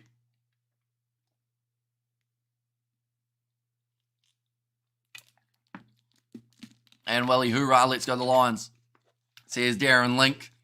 How has Mackenzie played Bean in the first half? I think he was really strong. Damien Mackenzie, there weren't too many mistakes that were made. Is that vodka? It is not. If it was, I would be slumped over the desk right now because I've drunk quite a bit. You got this, Damien. And who's winning so far? At the moment, New Zealand are winning 43 points to 12. They have scored 7 tries compared to the 2 tries that we're seeing from Japan. How has Satiti been going in that first half? He did really well. Wallace Satiti, really physical, having a couple big runs. And it's actually surprising that when we've seen 5 scores from the forwards, that Satiti hasn't been one of them, but he's been extremely close. Did you watch the NPC final? I did indeed. Great match in terms of closeness, going right down to the wire. Will D-Mac stay as the main number 10 for the next 3 big games? I'll be honest, I'm not too sure. I think that this is a really good trial in terms of how the Roygaard-McKenzie combination works. We did see it, I believe, up against the Italians a little while ago, and we actually saw a really strong game from the ABs in that one. But, yeah, it's just more of the question of whether or not Barrett's going to play 15 or 10 throughout those 3 matches. Is it a bit one-sided? AB's too strong, says Peter Mason. At the start of the match, Japan were actually up in the early stages. They had themselves a 7-0 lead, then they were 14-12 down. But Japan kept it close up until having that 1 try disallowed, and then from there, their momentum just seemed to completely drain. And how was Japan line speed in the first half? It looked really strong. They had a couple good breaks down the wing, a couple good opportunities to score. But when it mattered most, New Zealand did put in a couple really good tackles. There were times when Japan scored that they didn't, but there were also a couple more that they really needed to make if they wanted to stop that Japanese attack. When wingers are scoring most of the tries, then the backline is smoking, says Reflecting Trees. And yeah, I just don't think New Zealand have needed to use their backs as much, if that makes sense. A lot of the tries have come from the backs getting close to the line and then the forwards crashing over within 10 metres. I think we need to give the young lads a chance or a change to prep them for the upcoming tests. And also, we have got there who's the best player so far. It's actually really hard to pick the best player out there on the field. I think that Tui Pelotu, for what he's done, needs a lot of praise. I think that in that loose forward trio, Wallace Satiti's been really strong. Mackenzie's looked good at 10, but his goal kicking would probably be what's pushed people away from saying he was the best. Proctor's looked solid, getting himself the try and also setting up a couple others. So, there's a lot of players that you could say deserve a lot of praise for that first half. And then even for Japan, they've had a couple real notable names out there on the field, like Makesi as well as Warner Dearns, having a good crack throughout the first 40 minutes as well. But both sides now back out on the field. Riley Higgins and Ollie Mathis, watch the space. There's Justin Reed. India cricket score. I'm not sure what it would be now, but I assume it's if India is still batting and we haven't had a long break, they'll probably have 70 runs, maybe a little bit more than that actually. Probably closer to 80 or 90. How is defensive line speed for Japan? I reckon not so flash, or D-Mac wouldn't look so good, says Zachariah, although he has also managed to break through the defensive rush of the Japanese. We've got to give him some credit for that. Of course, you can try and say that Japan haven't defended well, which you'd be right for some of this case, but overall, like Mackenzie has still created chances. It hasn't all been because Japan have missed the opportunity. Is the score real? Certainly is, but Tatakawa now kicking this one off for the second half. Nicely taken by Sam Kane. Satiti is awesome. He's a really bright talent for the ABs. It's just a question of whether he's playing 8 or 6 throughout the next matches in November. Cam Roygaard just outside of the 22 will boot it high and down towards the halfway line. Nicely taken by Yazaki. I think that's his first carry throughout this match, other than when he bumped it into touch in the first half. Big shot coming in from Samapeni Finau. Kia ora, Hamish. What did I miss here? Says stay hunky. So we've seen 7 tries from the All Blacks, 5 of which being scored by Ford. We saw Japan score the first try of the match, but then slowly New Zealand dominating position and territory to give them that halftime lead of 43 points to 12. But the second half underway. Can Japan start it the same way that they started the first? Yazaki gets another carry. Fujiwara going off to the left-hand side. Good inside ball to Dylan Riley. India 96 for 1 after 14.4. Says Scott Dawson there. And now, not quite able to claim that one for Patrick Tuipalotu. Nicholas McCurran. Big shot coming in. A bit of a counter ruck. Now on the outside again, that's a big shot right into the sternum of Tuna. Well, I almost said Tuna Tuitama, but of course it is Tuitama, but it's Malo, I should say. Not sure if there's any relation between those two, one of which plays for the Samoans. Now big run forward again for Japan on the halfway line. Fujiwara waiting for this ball to become available to the right-hand side. Rush defence from Billy Proctor does well. Come on, the Black Cat says inner light. And also we have got there, come on the Black Cats, and big hits from the AB, says Rodney. You're not really allowing Japan to make any meters. Another big hit from Samapeni Finau, kicked him behind from Dylan Riley, and he puts it into touch. Not really getting a huge amount of territory, or at least meters made for the Japanese, so in the end opting to go for the touchline.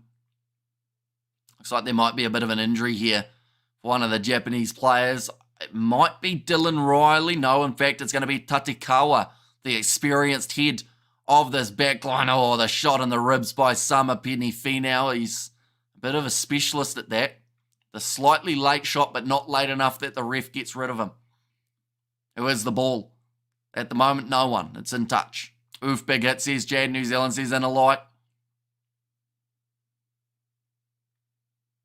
Oh. Okay, the TMO looked at it, said that it was all right. So it is now going to be a New Zealand line out. Only 42 minutes gone in this fixture. Do let me know your end score predictions for this game, ladies and gents. And also, how many of this New Zealand starting 15 do you feel will score a try? Currently, we're seeing 7. Now, who's going to be the first man to get the double? Probably another question that we could ask. But New Zealand do get themselves the penalty at line-out time for the arm being dragged down by the Japanese. Just a little bit of a touch there from Wanga. On what Supersport channel does this game are playing, says Stanley. Sadly, it's not on Supersport due to it being outside of the international window. So Supersport did not pick up the licensing for this game. Proctor says JLT. You sure Will Jordan isn't your cousin? Said it is what it is. I don't think he is. That I know of anyway. And 68-19 says Novman. Big crash forward there from Sam Kane. And that is straight into Tatikawa, the man who's already had a couple big shots put into him. Sever Reese now, looking for the step, goes on the inside to Asafwa Moore. He hasn't scored yet. Same with Roygaard. It's all the guys who haven't gone over the try line. Roygaard will, though, and he scores the try. That is the 8th All Black now to cross the try line. And that seems to be the plan at the moment, is just go on the inside. Reese was up the middle that time. Oh, well, says Rodney. And there's Alfino makes me nervous, says Justin Reed and Vamos Pumas. Says says Jason there. Japan need to recruit in South Africa now by their talented young players, says DK. Good work from Roygaard. There was a lot of work to do there, and Japan's defence just seems to be letting New Zealand through now. Mackenzie does get the kick over, and that will now bring up the 50 for New Zealand. 23-20 to Wellington, says Lem Woods. We have there 68-19 is the NPC full-time score. No, that is the predicted full-time score for this one. Looks like another change is about to be made. Olivetti will make his way onto the field. Is that a record? Most players scoring tries. I'm not actually sure what that record would be, if I'm honest. But like 8 of your starting 15 scoring tries, that's pretty handy. And I feel like they're not done yet because they haven't actually made any changes. So the only players in the starting lineup at the moment, ladies and gents, who haven't scored are Safwa Moore, Sam Derry, Wallace Satiti, Damian McKenzie, Anton Leonard-Brown, Sevu Reece, and Stephen Petafeta, which actually sounded like a lot. So there's still a few men who have to tick their names off that list. Now Roygaard going back into the pocket to Stephen Petafeta. It was actually a bounce pass, which is never nice when you're in the pocket. Going high, nicely taken by Sevu Reece under the high ball. This is going to be a cricket score. Eddie Jones has done nothing since coming back. I don't think the dude has finished as a coach. I don't think he will coach a top tier 1 side after England and Australia. Now the back line, Satiti sells the dummy, cuts up the middle, goes to Tamaiti Williams, who has knocked the ball on. Was under a lot of pressure. Now Japan have got themselves another scrum. They're just saying there Satiti probably should have gone on the outside to the men. Next to him, looks like Japan are emptying a few more of their subs off the bench. We're going to see Harada. We're going to see Hilo, who is making his debut. And I believe we also saw Shimokawa as the other man who has made his way onto the field as well. And Tui Pilotu, going to be the first to get the double. Says Zion there, an excellent New Zealand. Says Amelia there, an easy 70 plus for the ABs. Says DK, and certainly a great start for their 5 matches of international rugby. Next week they will go up against the English. New Zealand should leave some for Ireland, says Buffalo. And there, and Eddie, probably the highest paid coach in world rugby, says DK, and Springboks supporter here, go the All Blacks. Now going to the left-hand side, Fujiwara runs straight into the referee Jordan Way. Has halted the momentum of that move. McKenzie makes the tackle, and tell you what, he's unlucky there, McKenzie. He's crawled out the side of the breakdown to try and get out of the way. The referee still pinged him. Now, big run forward from Shimokawa. Just recently made his way onto the field. Fujiwara goes across to Warner Derns now. It's about 30 metres out from the line. The pick and go from the big man Hilu on his debut. And off his feet, Basilio Tosi. He will be under penalty advantage now. And Eddie Jones will probably come coach Namibia like Alistair Kutsia. Where's the suit and tie today? Yeah, scruffy bugger. Says James O. I decided I'd go nice and casual for this one. It's currently 8 degrees Celsius and it's been raining all day.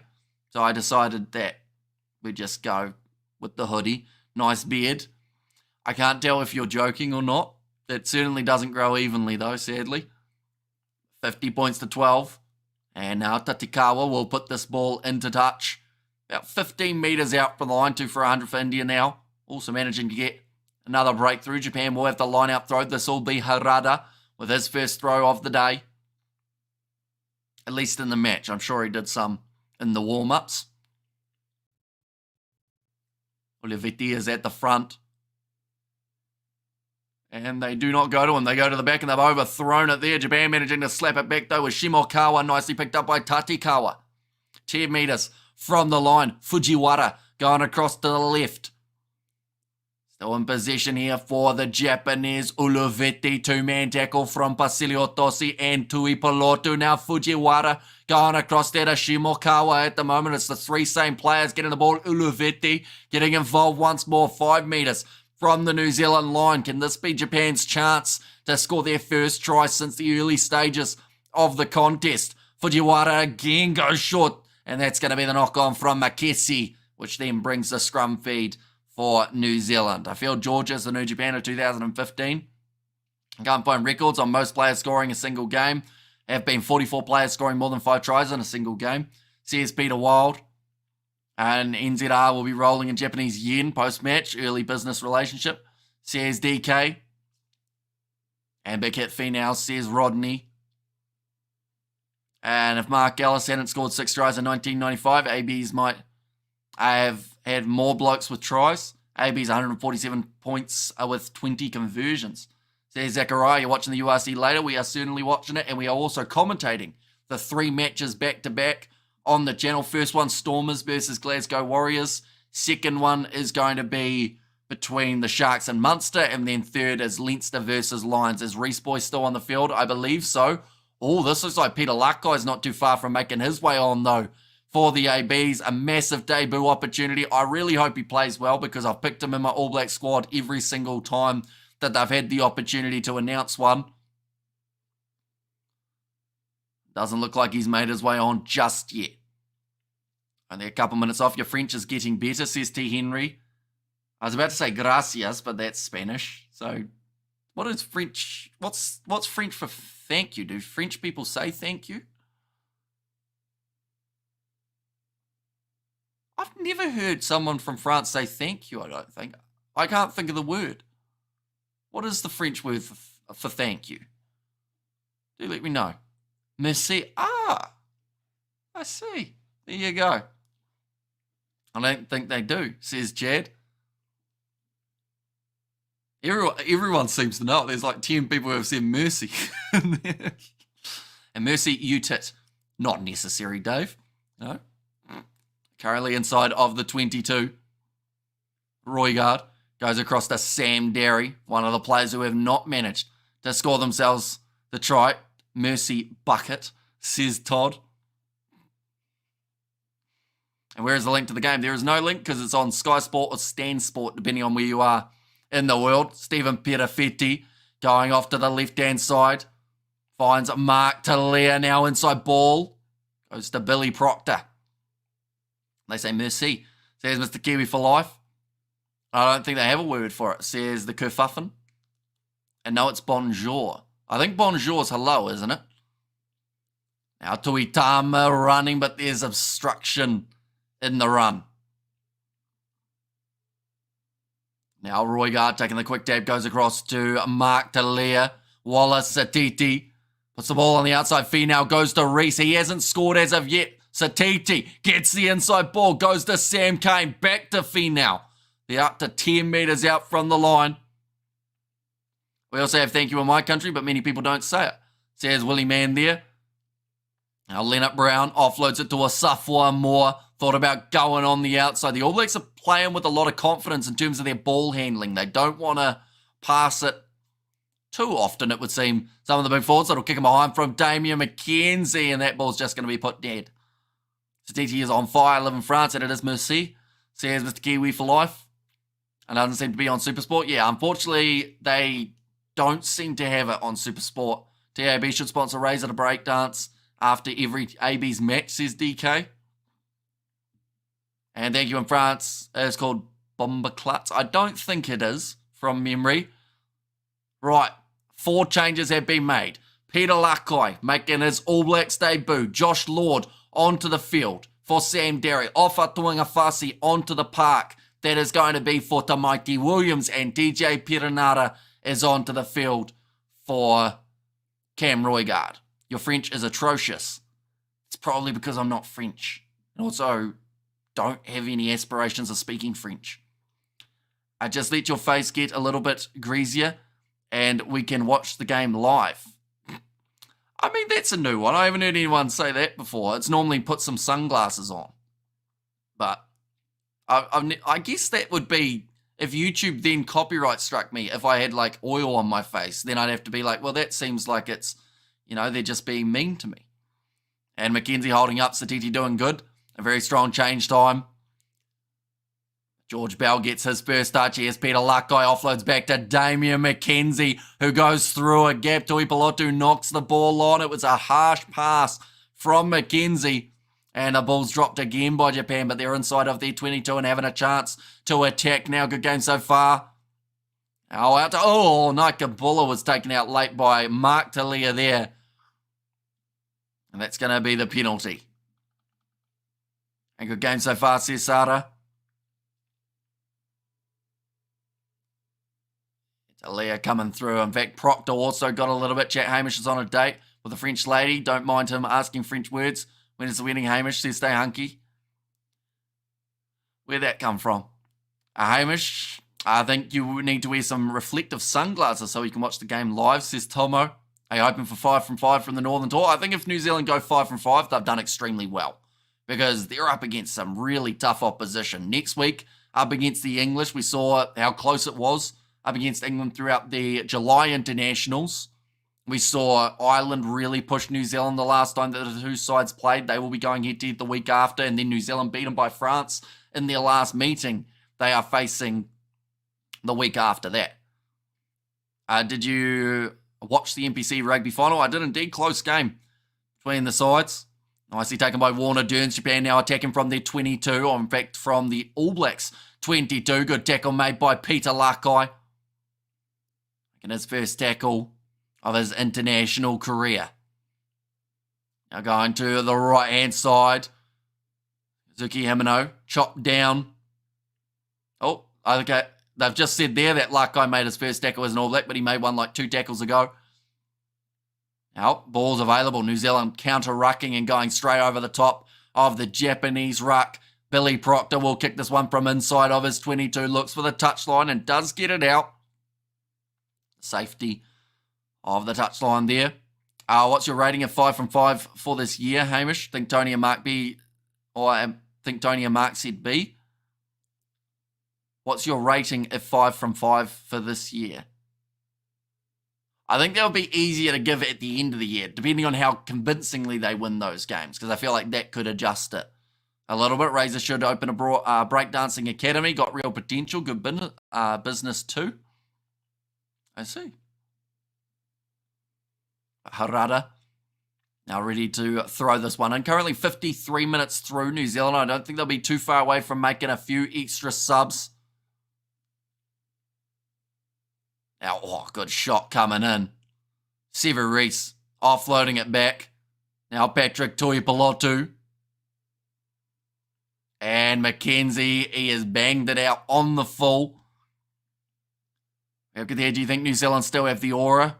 I think that the word aura has lost its meaning ever since TikTok and whatnot's come along. Like, people film a bloke in New World or a supermarket holding 2 bottles of 5-litre water, and they go, man, that guy's got aura.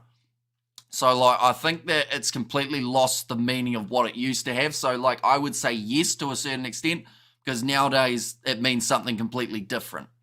Watched with my sister. That's some aura, Glenn Woods. Do you think New Zealand... Oh, no, I read that one. Do we go up 21 points in 30 minutes? I think it's a possibility. Now Harada ready to throw this one in. And, it's almost stolen by Tuipulotu, but well claimed by Warner Dearns yet again. Trying to get this rolling maul going forward. Sounds like aura lost its aura. I actually think you might be right. Now, nice run forward from Masunaga, or Naga, I believe it is. Our usual fall off by the Abbies in the second half, says Dion Sands. Nice run forward from Japan. Chance out wide, and great tackle made by Damian McKenzie. Drags him down only a couple metres short of the line. A pure try saver from McKenzie. And now getting over the ball, Peter Lakai almost got that turnover. Couple metres out now for the ABs. They have to try and stop Japan. But will they be able to? Is a big question. I see Fletcher Noah has also made his way onto the field. Fujiwara will go back across to the left. Ulavetti, tackle well. Tuipulotu over the ball, the skipper. And he manages to get the turnover for New Zealand. Had to go inside there, says Ben Clark. And we also got their nice D-Mac. How has Royga been? That man made a name for himself at the World Cup. He looked decent for this one, Cam Roygaard. They decided to make that sub now of TJ Perenara. But, like, overall, I think that Roygaard will get himself quite a few starting minutes throughout November. Got himself the last try that we've seen from the ABs as well. Now going to the left-hand side here, looping around. Nice low tackle made again by Wallace Satiti. Japan have had a lot more possession in the last 10 minutes or so, it would seem. D-Max says Tomo Hart.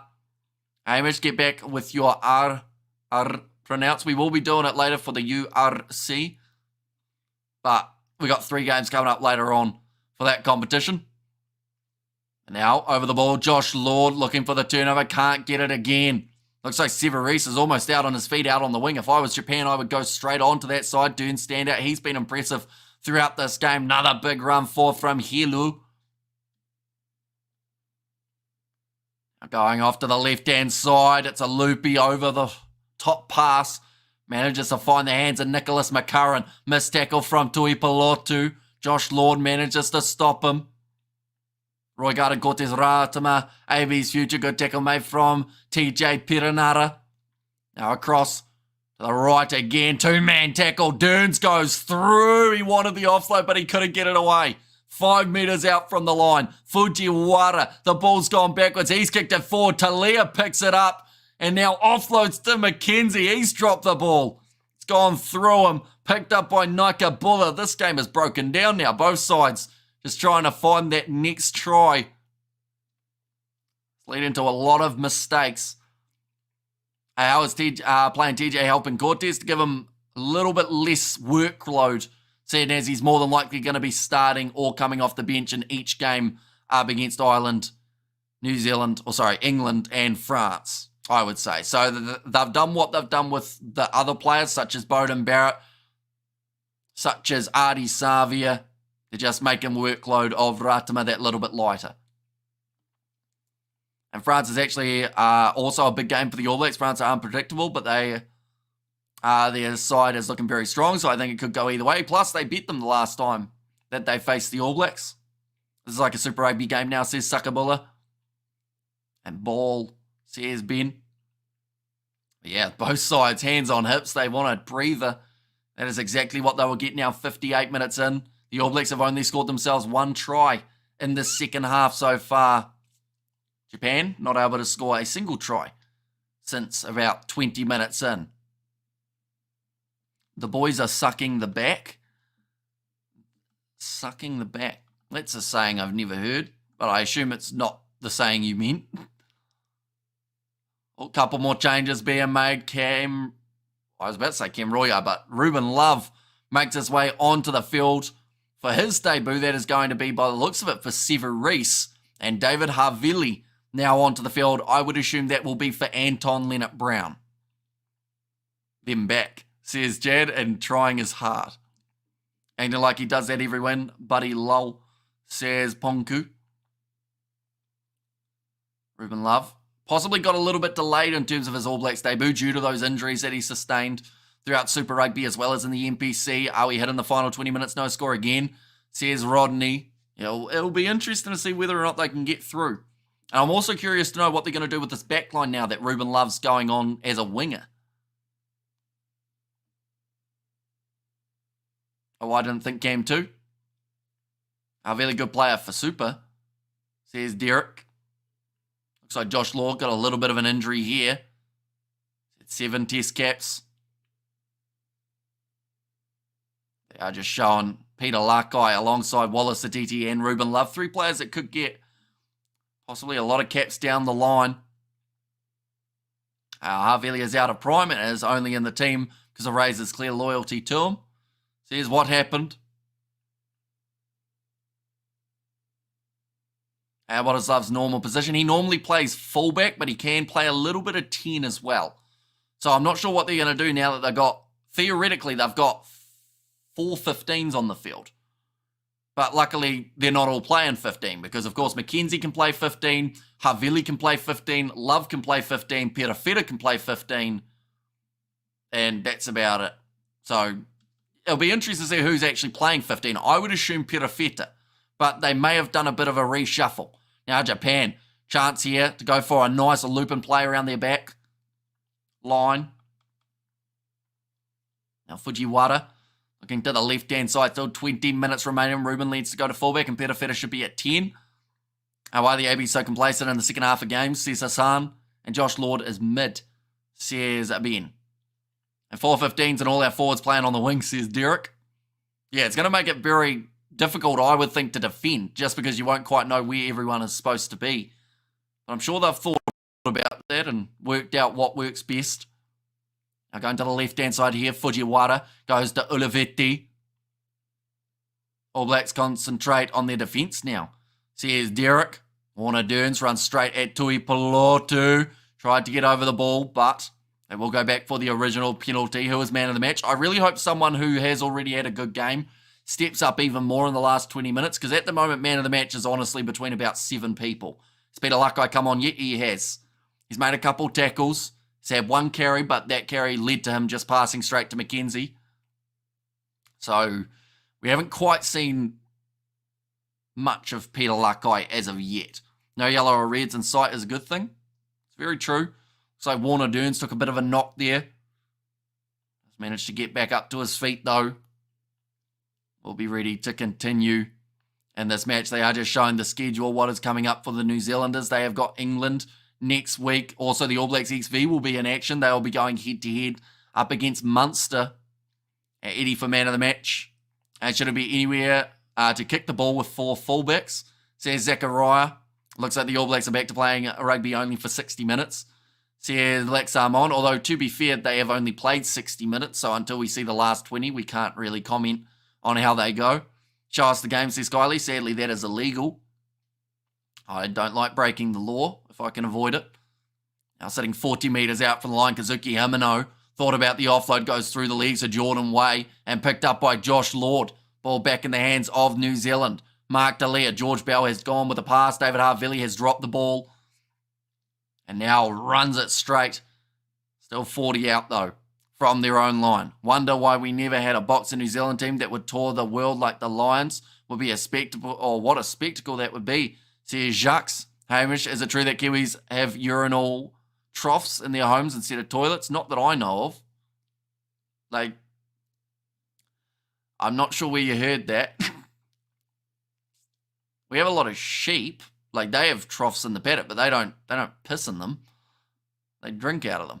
Well, they could also. Oh, this looks like a warning from Jordan Way.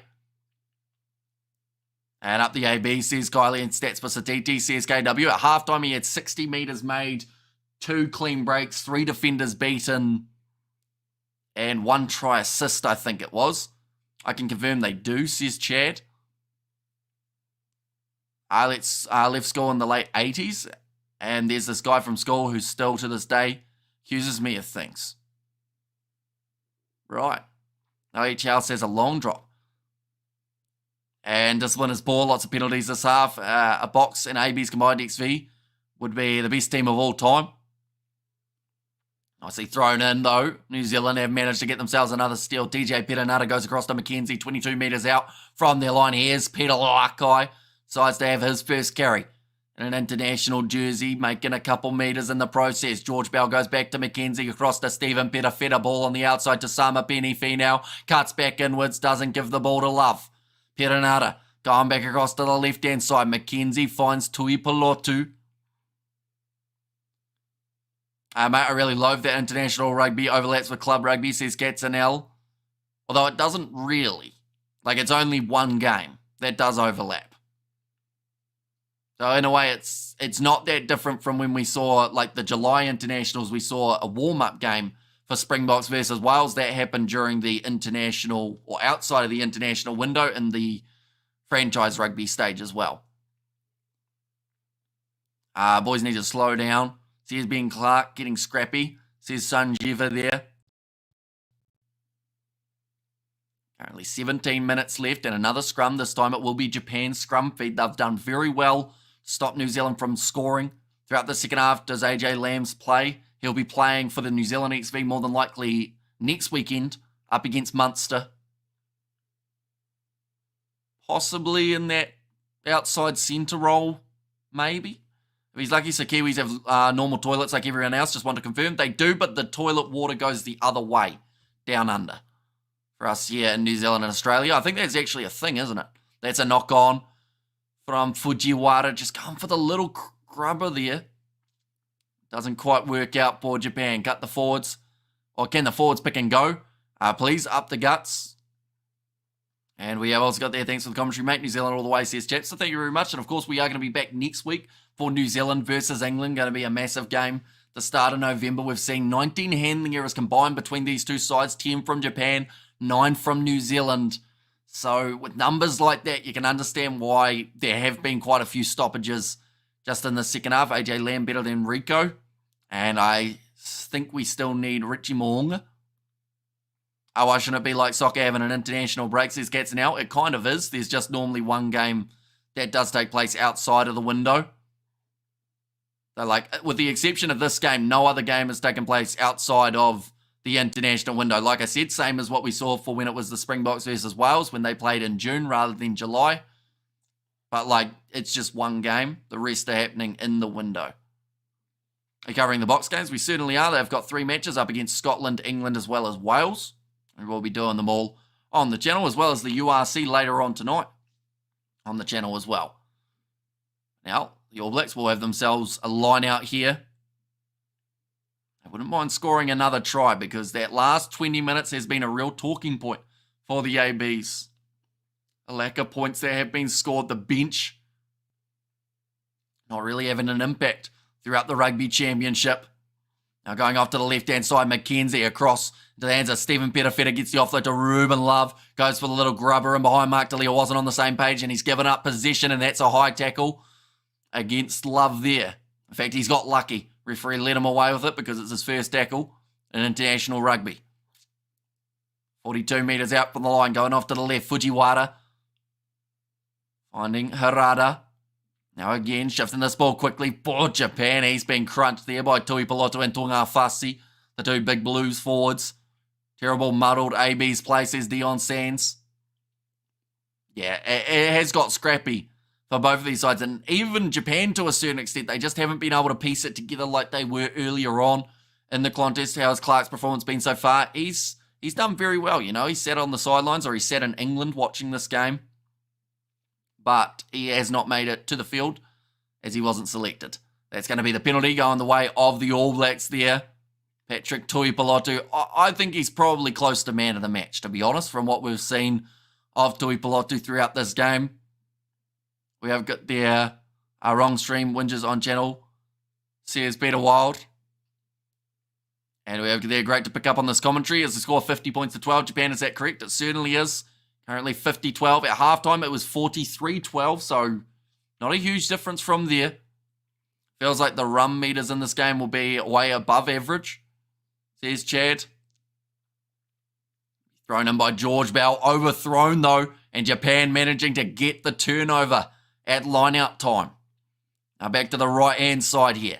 Going back, Dylan Riley. He breaks through the defence of Stephen Petafetta. And now, chance here for the Japanese side. Great pace, great tackle again, though, made by Damian McKenzie. And it's a second try-scoring tackle. Or try-saving tackle, I should say, from McKenzie. 5 metres out from the line. Wallace Aditi driving forward. So Perenata getting ready to shape this one for a kick. And Saki and Sushi at halftime. Taking a toll, says Zachariah. Give it to Nippon, our player, to score, or the first try scorer, says Reflecting Trees, and that's what happens when it's game over. A kick back and play backyard scrag, says Ponku there. Now again, Japan looking for a rolling maul, but breaking off the back, it was Shimokawa, Fujiwara. Going off to the left-hand side here. I'm going to sneeze again. I think. Maybe. Well, I think Satiti ended up with that ball for half a second, but it is available for Kazuki Himano. One moment. Oh, he's gone straight through though. I'm trying to sneeze. Oh, he's broken another tackle. And the big man Hilo manages to score the try. On debut, that is the hardest I've tried not to sneeze in a long time.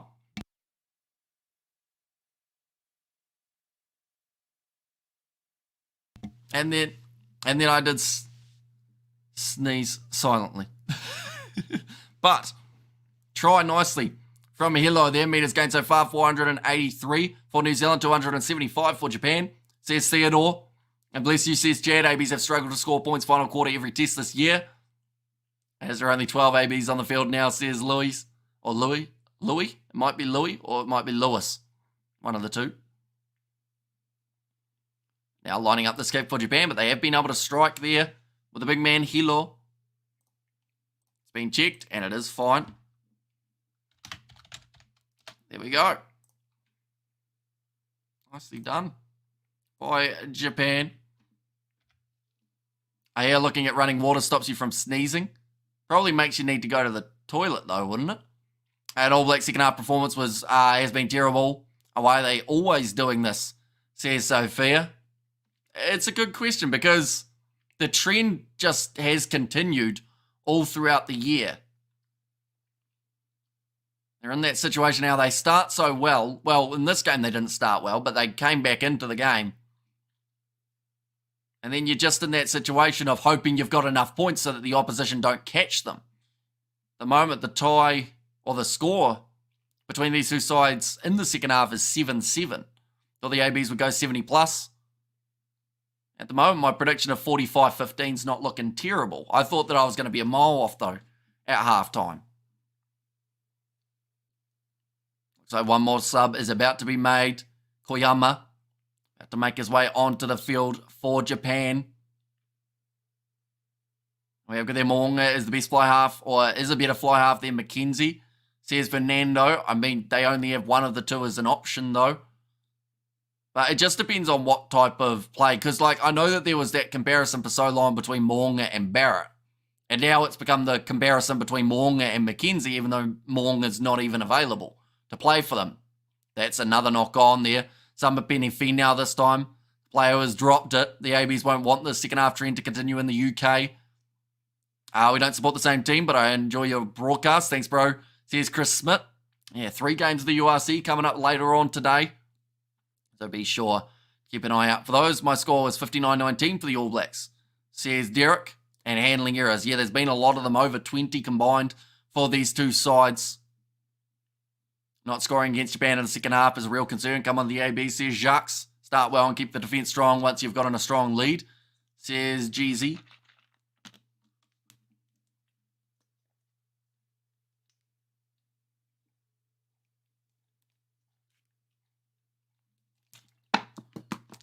Fujiwara has now made his way from the field. If they play like this against England, Ireland, and France, they are done for, says Sophia. And do you hate sleep? How do you stay up all weekend?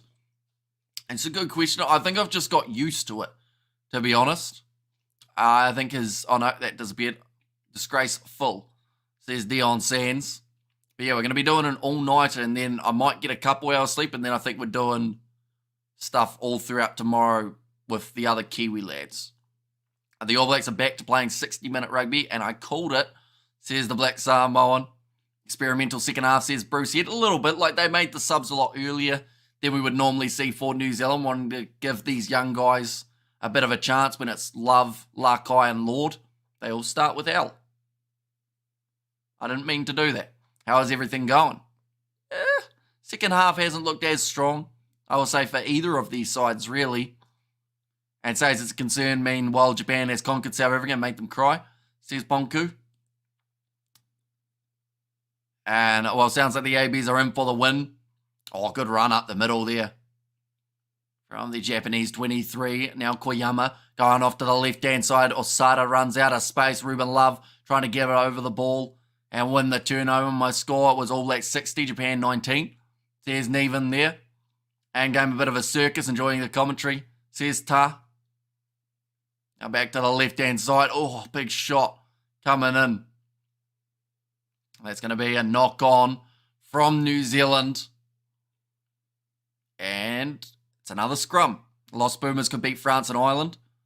I mean, Argentina have shown throughout this Rugby Championship, the fact that they beat every side that they faced was, a pretty positive indicator that they're improving a lot.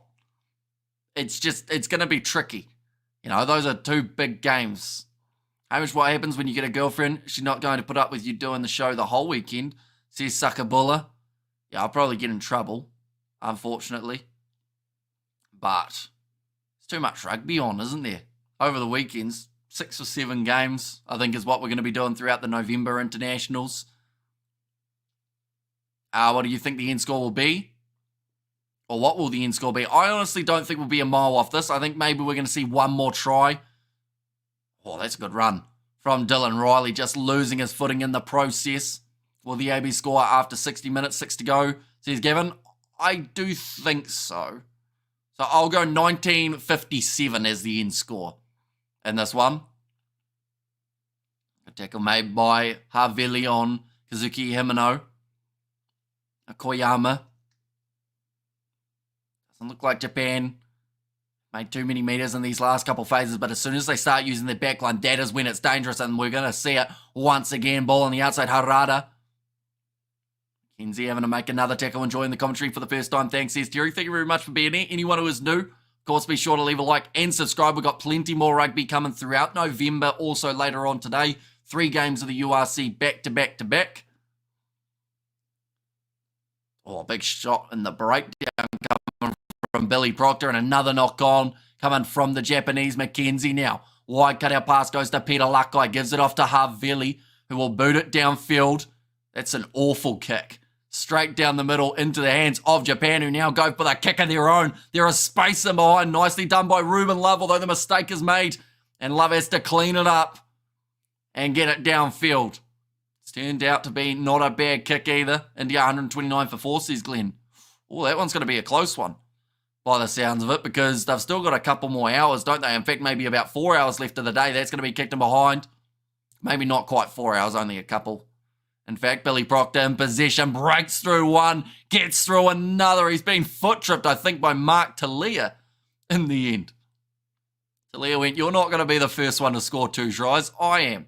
Now Havili trying to break his way through. Uloviti does have him covered. 76 minutes gone. Tui Pilotu back across to McKenzie. Tuonga Fasi hands to Lord. Goes on the outside to Talia, who's got Proctor with him. But we know he won't pass it. Still breaking for Talia. Up to the 22. Isolates and almost loses the ball. But the advantage goes the way now of the All Blacks. Almost stolen there by McCurran as well. They're doing well on the breakdown, Japan. They just aren't quite getting their hand on the ball early enough. Little kick in behind from Damien McKenzie. Finau was chasing, and they will go back now for the original penalty. Good morning, Kiwi Lad, watching the show from South Jordan, Utah. Says Michelle, so welcome in. Hope you are doing extremely well. Hope you're excited for all of the international rugby coming up in the near future. Playing second-tier teams sometimes very difficult, as it is different, is very unstructured. Says Jacques. And come, boys. Says Naven. As I say, I'm going to watch live and put your channel on my phone during games. Thanks for the balanced viewpoint, says Kevin. Thank you very much for watching, mate. And yeah, like I said, URC later on. We've got 3 South African sides in action back to back to back, including the last game, Leinster versus the Lions, which is going to be a massive one. Thanks again, Hamish, off to bed in US, where it's 3:30 a.m. One tie Kiwi, says Zachariah. We do appreciate you tuning in. George Bell, 5 metres out from the line. Chance for the All Blacks. Go for the line out. Very bad first. Oh, second half, only 7 points. Says Rudian. Hamish, can we get matching tattoos? Probably not, to be honest. What are you getting a tattoo of? First of all, I currently do not have any. George Bell. Now trying to march forward just that little bit more. TJ Perenara, Havili goes across to McKenzie. There is space here. Stephen Petafeta steps, goes to Dalia. Passes awful on the outside to Ruben Love, who might have just got there. Or did he? I think he's claiming it for Ruben Love, and I think it might have been enough, whereas the other Kiwi lad, they are all at their houses. The try is scored for Ruben Love. Do a lot of work, got the bounce pass, which is the last thing a winger wants. It still managed to get over. We can get 4 Rugby World Cups, says Chad. You know, I don't think I will.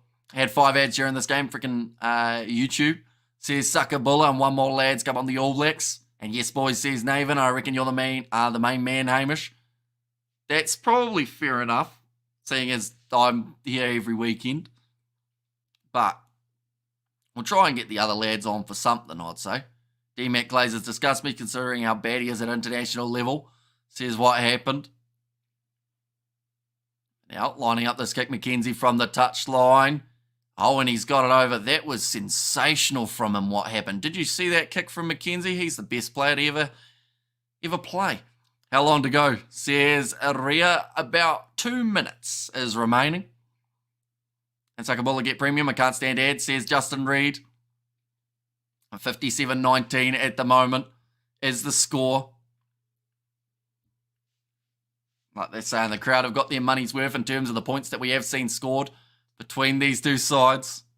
And just shout for the Stormers, Sharks and the Lions after tonight's... Oh, tell you what, they're through again. Wallace Satiti gets the offload to Perenara, but he's put it down. Another 2 tries. That was good practice together for the next game against France and Ireland, says Delia. We have got their Lions game. One side will be unbeaten in the URC. We have got there where you're originally from. I am from New Zealand. When's your mum making another appearance to commentate, says tonight. I was hoping to try and get her for the All Blacks XV, but I don't think she wants to. But it is also on at like 6:30. We have got there, and that's the end. And spot on 57-19. And Lions are losing. Leinster too good, says AJS. And looks like Bowden Barrett, number 10, says reflecting trees in there as well. Japan, though, they've got one more chance. Try and get one last attack going. Dylan Riley has dropped that ball. In fact, now New Zealand will get the last attack of the day. Stephen Perafeta trying to go through. Now back across. TJ Perenara goes to Patrick Tuipulotu. Cross kick attempted from David Havili to the ref. Not sure who he thought he had out on the wing there, David Havili, but there was no winger there. And Nick Berry was not going to catch it for him. And like what happened, that was, cross kick to Nick Berry, the touch judge, in that case. I mean, at least it didn't go out on the full, though. What the hell was that, says Rodney. Yeah, it wasn't the best cross kick.